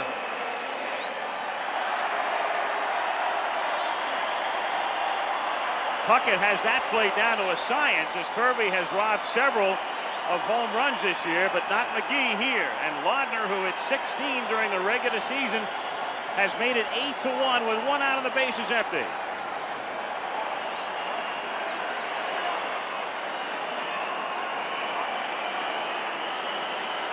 Gladden 1 for 3. Tunnel to Dreesen. 2 down. And Jim, you know what I'm talking about scouting reports telling you what you can't do. And that meeting you went to before the World Series, where they said everybody was a fastball hitter. Well, 1970, he said, you're starting the first game of the World Series. And they said, Bobby Tolan, high fastball hitter. Pete Rose, high fastball hitter. Tony Perez, high fastball hitter. Lee May, high fastball hitter. Johnny Bench, high fastball hitter. I said, what am I pitching for? That's all I throw. They said, not your fastball. Gagne taking low, ball 1. Almost had a heart attack. That's Ken Daly throwing in the pen. And again, we discussed it last night, when you've got all these off days and they can have one tomorrow, Daly's a guy you want to come in clutch situations and key situations, but they've got to keep him fresh. Well, most likely you'll see Todd Worrell maybe pitch an inning tonight too. We know they have not pitched in games at least since Wednesday. That's grounded down to short, and Ozzie Smith scoops it up. Patented play, and the inning is over. But the Twins get a run on the homer by Laudner and lead by a score of 8-1.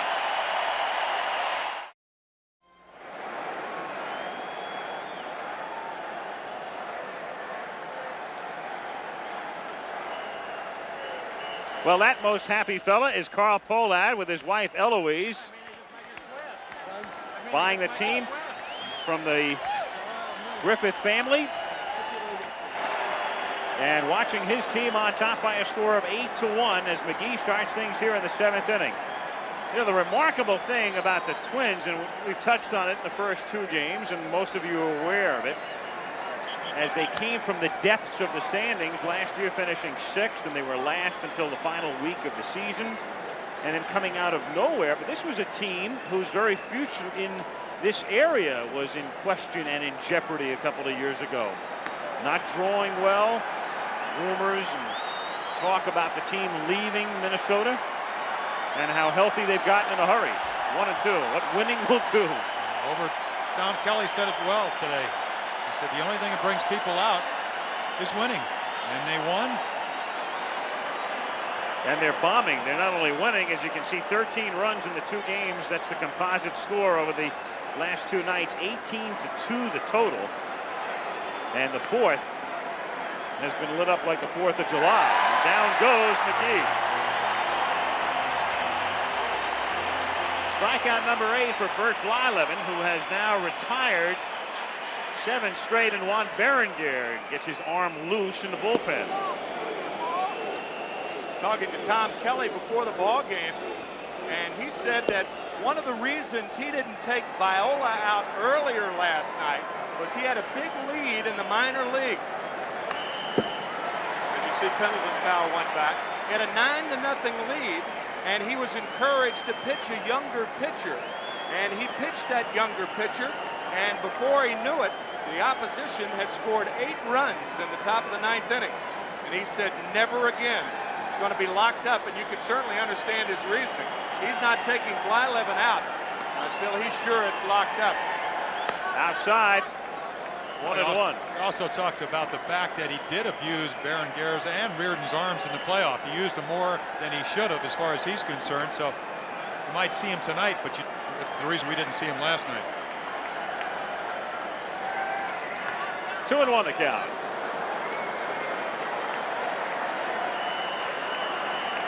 One out, bases empty, 7th inning, 8-1 Minnesota.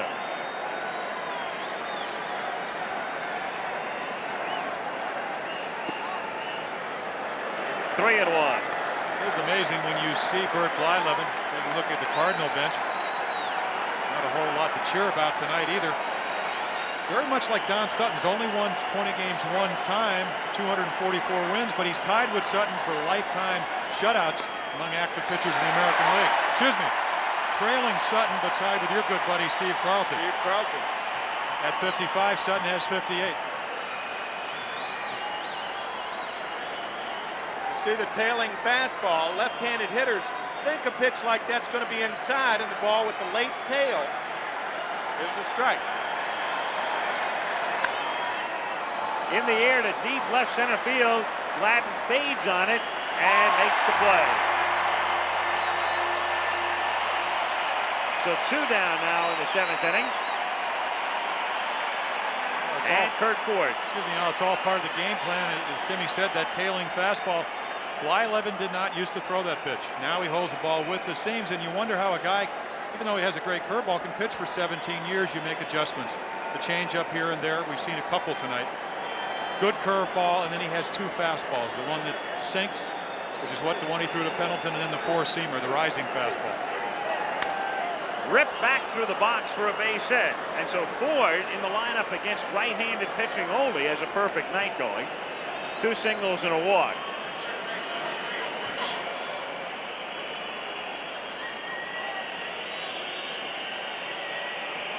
Well, you have a tendency to throw more fastballs when you have a 7-run lead. Just trying to get ahead of the hitters. Do not want to walk him. I'll tell you, that's the biggest argument about the radar gun. The radar gun doesn't gauge movement and location. And movement and location get hitters out much more than velocity. I think there's a reason for the radar gun. It's good for injuries, a guy coming back from injuries, just to rehabilitation to see if he's got strength in his arm. That's hit back through the box for a base hit. So again, a single to center field with 2 down. Ford advancing to second, and it will bring up Pena. It just emphasizes your point about location. He has thrown 2 balls in the middle of the plate. We're here in the 7th inning at 86 miles per hour on a slow gun, and yet the ball, the position of the ball, as we look at some of the concessions, which look pretty good, really dictates what kind of swings the Cardinal hitters are going to have. Ball in the middle of the plate, they're going to hit the ball hard, especially contact hitters, and that's what you have to characterize the Cardinal team as now that Jack Clark is not active. Another point is I think a lot of people in baseball become overly enamored with keeping the ball down. They say all you have to do is keep the ball down, when in effect working a hitter in and out is what gets him out. If the ball's over the fat part of the plate, it matters not whether it's up or down. They're going to nail it. He keeps that one inside, too far in, and it's 1-0. Because hitters are trained to lay the fat part of the bat over the heart of the plate. If it's inside, it's on the handle. If it's outside, it's on the outside part of the bat, off the end of the bat. You try to keep the ball as a catcher and a pitcher off the good part of the bat. You can do no more than that. That's your job.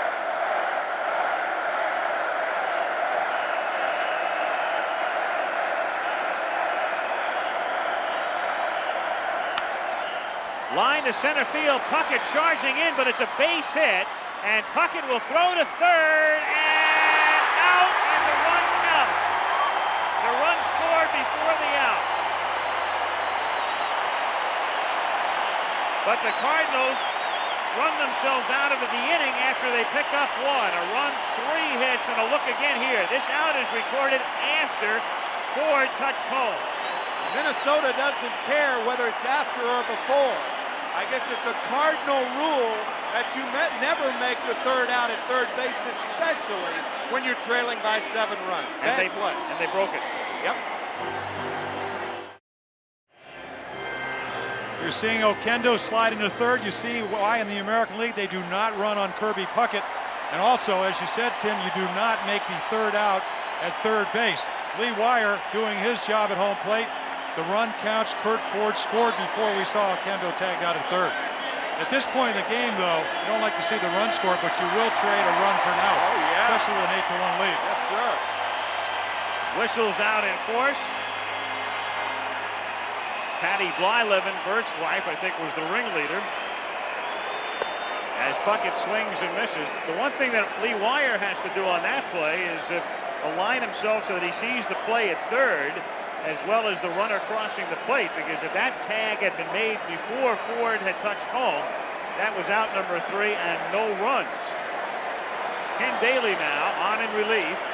Puckett fouling it back, and the count is 0-2. And this is an amazing story. Last October 10th, had a ligament out of his right wrist transplanted into his left elbow. Normally that takes about 14 months, or at least 2 years in most cases. That's what it did for Tommy John. You graft it in there. He's come back, still throwing well over 90 miles per hour. Great curveball, and he's the left-handed stopper for the Cardinals.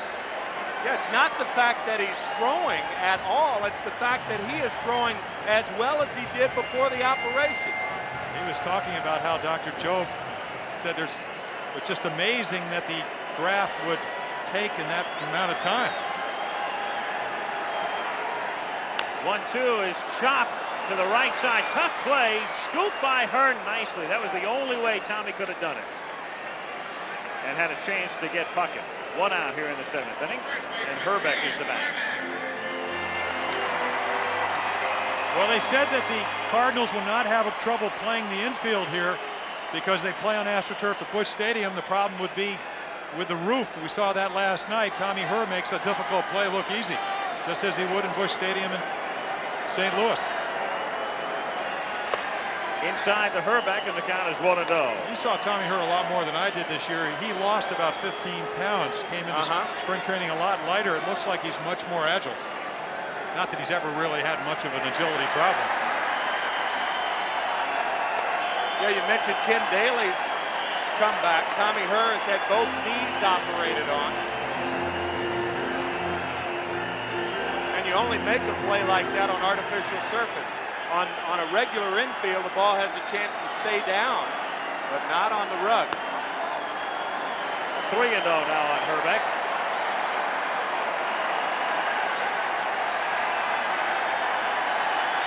Kent 2 for 4 in the first 2 games of the series. 8-2 Minnesota, 1 out, bases empty in the bottom of the 7th inning. And Tommy Herr with a more conventional play. 2 out. 3-0.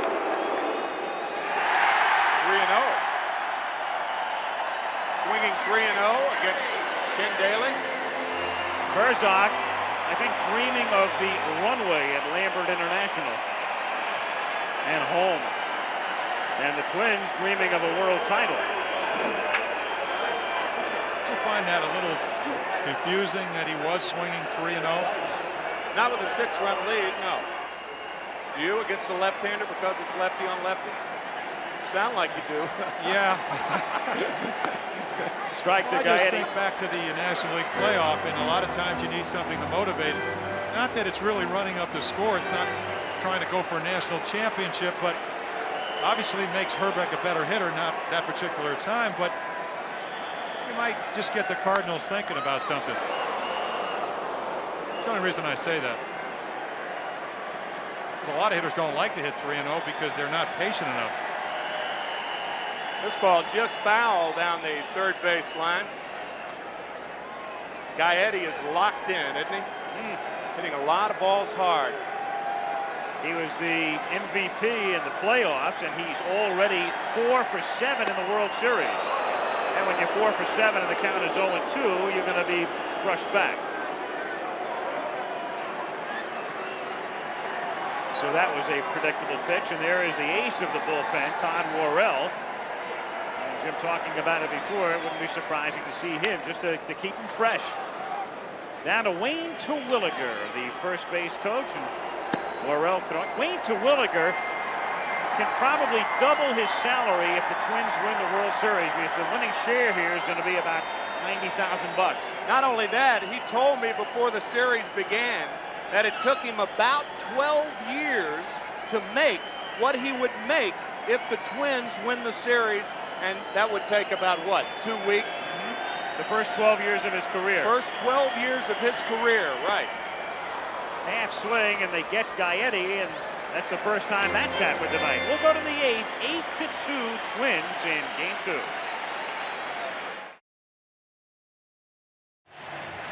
Well, the Twins won last night 10-1, lead here 8-2. In the 1937 World Series, the Yankees bombed the Giants in successive games, 8-1 and 8-1.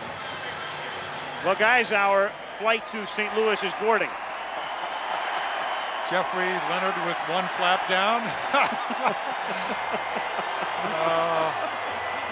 think it's easy when the score is 8-2. I mean, come on. That's what Dan Gladden said last night. He said, you know, I thought for a moment when I went around second base, should I go with one flap down? I think that he got his mind settled. You know, it's kind of exciting when you hit a grand slam, but his mind settled and he decided he didn't want to do anything to instigate anything with the Cardinals. Well, Berenguer comes in to pitch because Blyleven goes 7, leaves with a 6-run lead, and Coleman, the batter.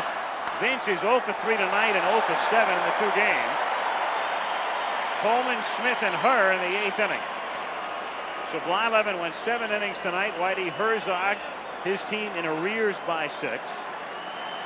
Blyleven allowed 6 hits, and half of them came in succession to end the 7th inning. The Cardinals know Berenguer. They saw him last year at San Francisco. This year he had a great year, 8-1. Had some elbow problems early, but pitched, as we said, Tom Kelly used him 4 out of 5 games in the playoffs. 90-plus fastball, fork ball, and a good slider. But what gets him in trouble is control. And that might be why we see Jeff Reardon throwing. If they take off Berenguer, he could have trouble throwing strikes. He matches up a lot better against aggressive hitters that expand and widen the strike zone. And hit into left field, and so Coleman gets off to Schneid as he picks up a base hit in his 8th series at bat. And for Vince Coleman, who missed the 85 series because of the tarp, that's a personal first. First World Series hit as Vince is at first base, and tomorrow night, Frank and Dan will be at Texas Stadium in Irving, where the Washington Redskins come in against the Dallas Cowboys at 9 Eastern time. Coleman goes, the pitch is a strike, and the throw is also a strike, but too late. So Coleman down by 6, and the Cardinals maybe just trying to do something to stir it up. Yeah, we mentioned earlier that hitters not taking first pitches to give the pitcher a chance to walk them is one thing that hasn't changed for the worse in baseball. This has changed for the better. Teams that can run will run regardless of the score. And Smith takes a strike, 0-2. And I think the pioneers in that, Maury Wills, Lou Brock, and certainly Ricky Henderson. Smith questioning Lee Wyer's call.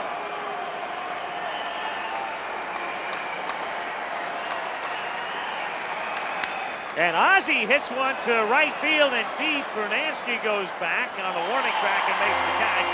And Coleman will advance to 3rd. And if you sound a little excited when Ozzie hits a drive, it's because he went through the season without a home run.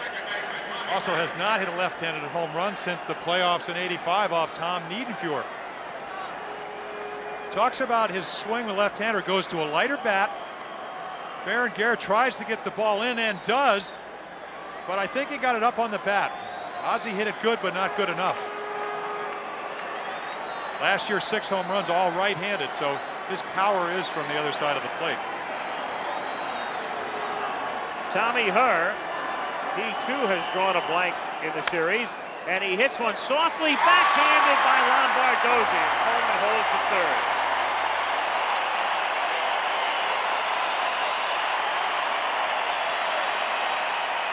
And the Twins are now 4 outs away from going up 2-zip.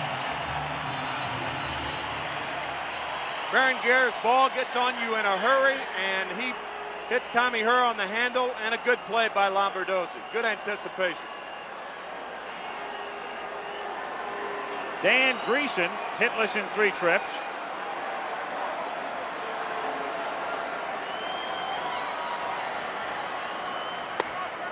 One and oh. Jim mentioned the control of Berenguer. I have a line for you to read. On June 2nd, Berenguer pitched 3 2/3 innings. He pitched 114 pitches. And Dreesen hits one to right field. Bernansky leaps up, and it's way over his head. Plays the carom, though, very well. Dreesen still has a double, and Coleman can trot in. And Coleman trotting in that time with 2 down to make it 8-3. Well, it doesn't matter how good a right fielder you are on this one. He makes a great effort, but the ball's too high off what you called last night, Timmy, the hefty bag out there. This is a fence they put up about 3 years ago. It used to be just a 7-foot fence. That would have been a home run. As it turns out, just a double. And the batter is McGee. And that line for Berenguer? 3 2/3 innings, 114 pitches, 9 bases on balls, 5 strikeouts, 3 bases loaded walks, and more 3-ball counts than outs. McGee pops it up. That game had to go 4 hours. Now back out of play. Can you imagine throwing 114 pitches in 3 2/3 innings? Can you imagine Tom Kelly letting him? Yeah. Must have either had a lead or a big deficit. In all fairness to Juan, though, he did have some elbow problems, and had him 1 year. You do have a way of sometimes losing the plate. That was at Fenway Park. Well, that explains it all. Have you ever pitched there?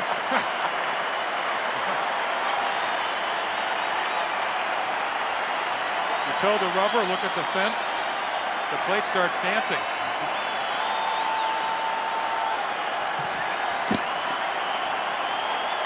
1-2 the count on McGee. 2 out.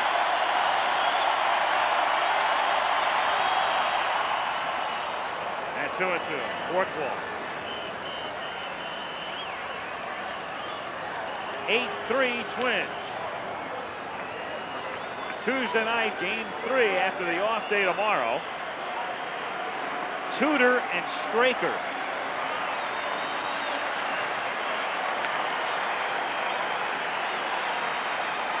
Carl Pohlad, the owner of the Twins, hopeful of another night of celebration, and it's still 2-2. There it is. There's the matchup. Straker, out of Venezuela, long-time minor leaguer who earned a spot on the club, and Tudor, who has been magnificent over the past few years at Busch Stadium. Don't let the 10 wins, even though it's 10-2, fool you. Broken leg for 3 months. Did not pitch a full season. Pitched the 1-0 game in the 6th game of the National League Championship Series. That's hit into left center field, and that's going to fall for a base hit. Danny Dreesen comes in to score, and the Cardinals are sneaking up. It's now 8-4. So 2 runs off Berenguer, 2 down. And Terry Pendleton, the batter.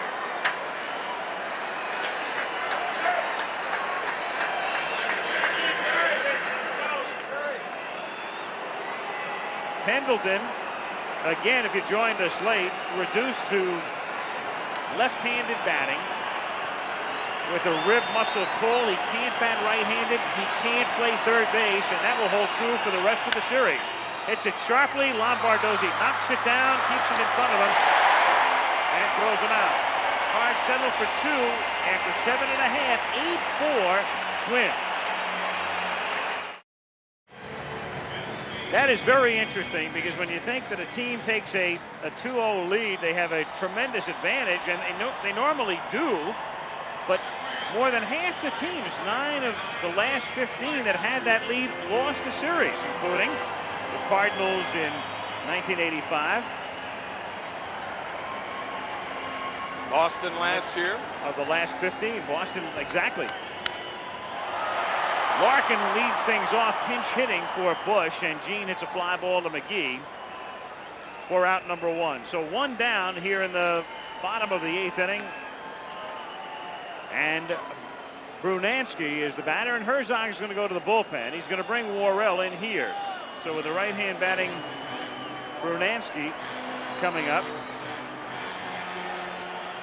it will be Todd Worrell who comes in from the bullpen.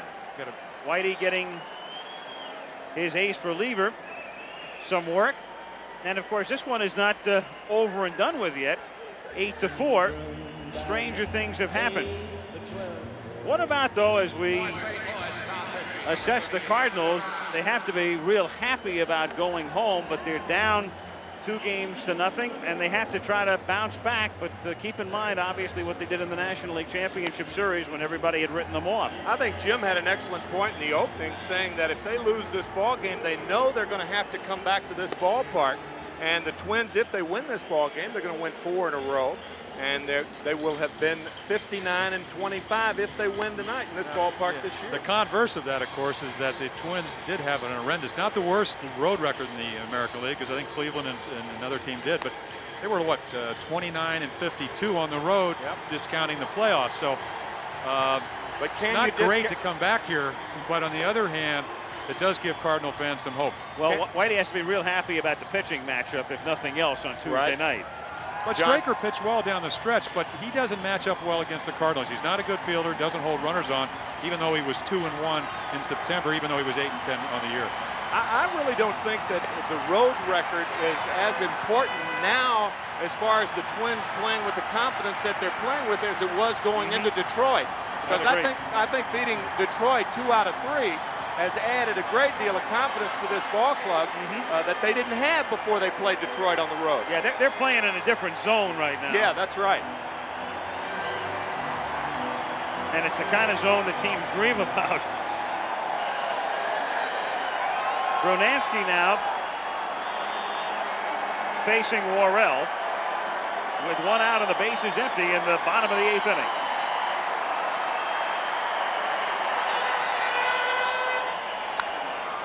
Sharply and scooped like a highlight player by Oquendo, and that's a play you'll only see in a Miami fronton.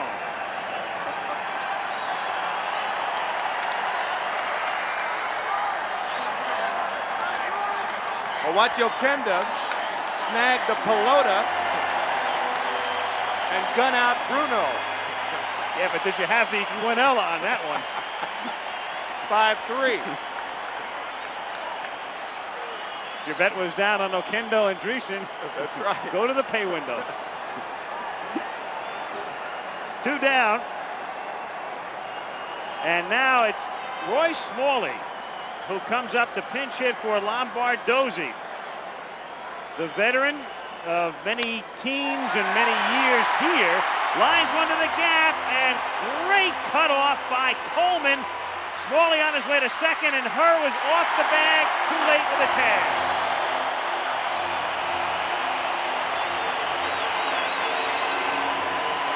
Smalley, the DH from the left side most of the year, so right after the All-Star game, picks on the first pitch, and this is what we talked earlier. Coleman, not a great arm, but great range, doesn't make a strong throw, but a quick one. A little bit offline. Smalley beats the tag. Boy, I'll tell you what, you got to have outfielders that play on AstroTurf like Coleman to cut those gaps. Otherwise, that's a double or a triple, a runner in scoring position. Turned out to be that anyway, but he saved some runs. And for Roy Smalley, who's been playing Major League Baseball since 1975, he finally gets into a World Series and promptly doubles. And Newman goes in to run for him at second base with Laudner at the plate. And Laudner pops it up in foul ground. Pena got a late start, and it won't matter. It's back in about 5 rows. So there is Smalley with a double and back to the bench, and Viola behind him. And Al Newman pinch running at second base. This telecast presented by authority of Major League Baseball and may not be reproduced or retransmitted in any form without the express written consent of Major League Baseball.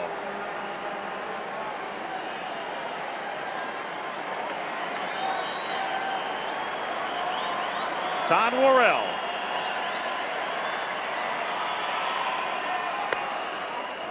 One and one. Only about 96 miles per hour. Pretty good slider. The big pitch that he's come up with, not that he uses it very much, is a changeup. Got a key strikeout on Will Clark. Very questionable whether the ball was a strike, except the umpire called it. But something you don't expect with that kind of fastball. 33 saves on the year. Pena has no clue where it is, and it winds up back out of play. 1-2. Not a whole lot of trickery with Worrell. Here it is. Hit it if you can. A lot of posturing. You get Newman in the game. You got Smalley at a bat. You let Worrell pitch to a hitter because it's so much different than pitching down in the bullpen, just throwing to maybe a guy standing up at home plate. So you posture for game 3. Well, Worrell in a completely different situation now than he was in game 6 in 1985 when he started that fateful 9th inning against the Kansas City Royals. And he was the man who thought he was on the bag as the toss got to him at first base on the ground ball by George Orta. Don Dinkinger had another idea. The next thing you know, Kansas City got 2 to win the game. And the next thing you know, it's 11-0 Royals on Sunday night. And the next thing you know, the victory celebration is in Kansas City. And the starting pitcher in game 6 for the Cardinals, Danny Cox. That's the speed gun tracking the pitch here. 1-2 outside. 2-2.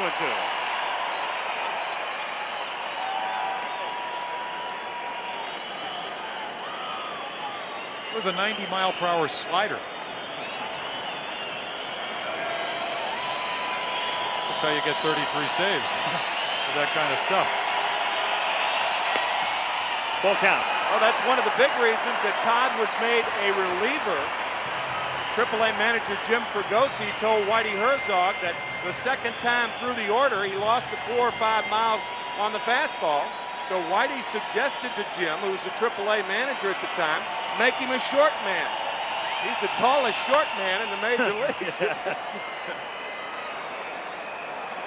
And sometime right fielder. Yeah. Whitey likes to make that switch if you watch the playoffs, and it's something he has done in the regular season. Not in this situation, of course, but in a close game with Worrell in there, and he wants to get one left-handed batter out. He's been bringing Ken Daly in. Worrell goes to right field, then Daly comes out, and Worrell comes back in.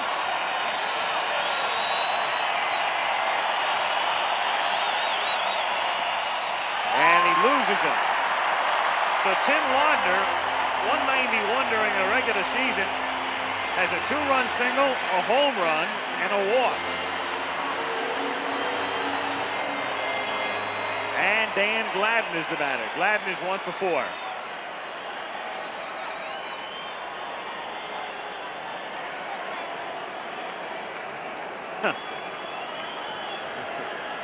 He did last night with the bases loaded.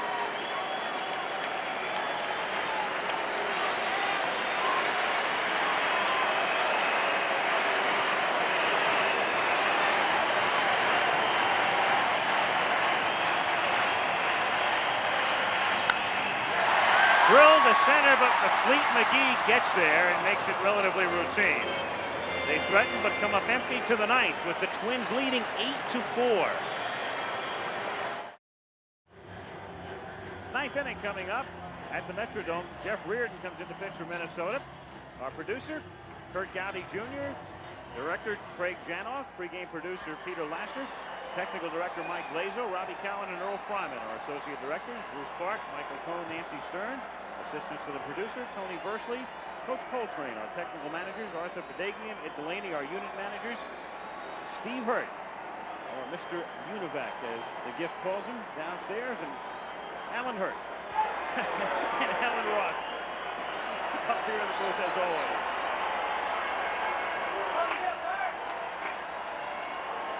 Thank you, folks, and we go to the 9th inning.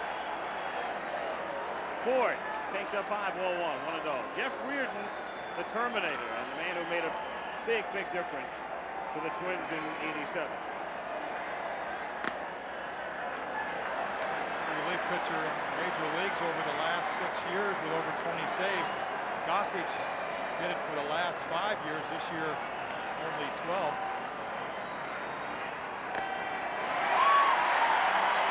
A very impressive pitcher. I mean, he does not seem to get disturbed. You brought up a great point. The way they lost the fourth game of when Pat Sheridan hit the home run. Excuse me, the third game, home run, 2-run home run to lose. Impassive, obviously hurt emotionally, but that's the characteristic of a relief pitcher. You give it up one day, you got to come back out there, and he did. He's done that all year after an horrendous start.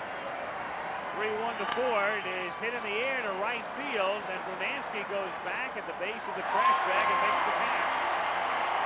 1 away.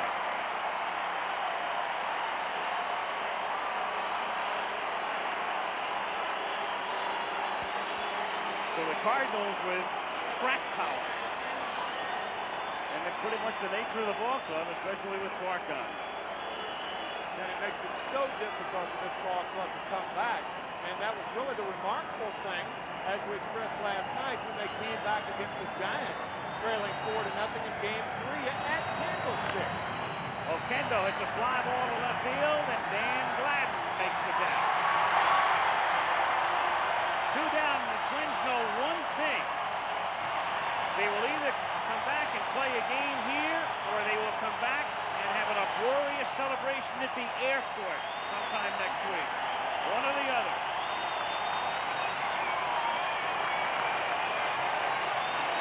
Most likely, if they do win in St. Louis, and speculating, they will have it right here at the Metrodome as they did when they came back from Detroit, where over 50,000 people showed up, much to, I think, everybody's surprise. I would think that their mentality going into St. Louis, if they win this game, is to win one at Busch Stadium. That was their mentality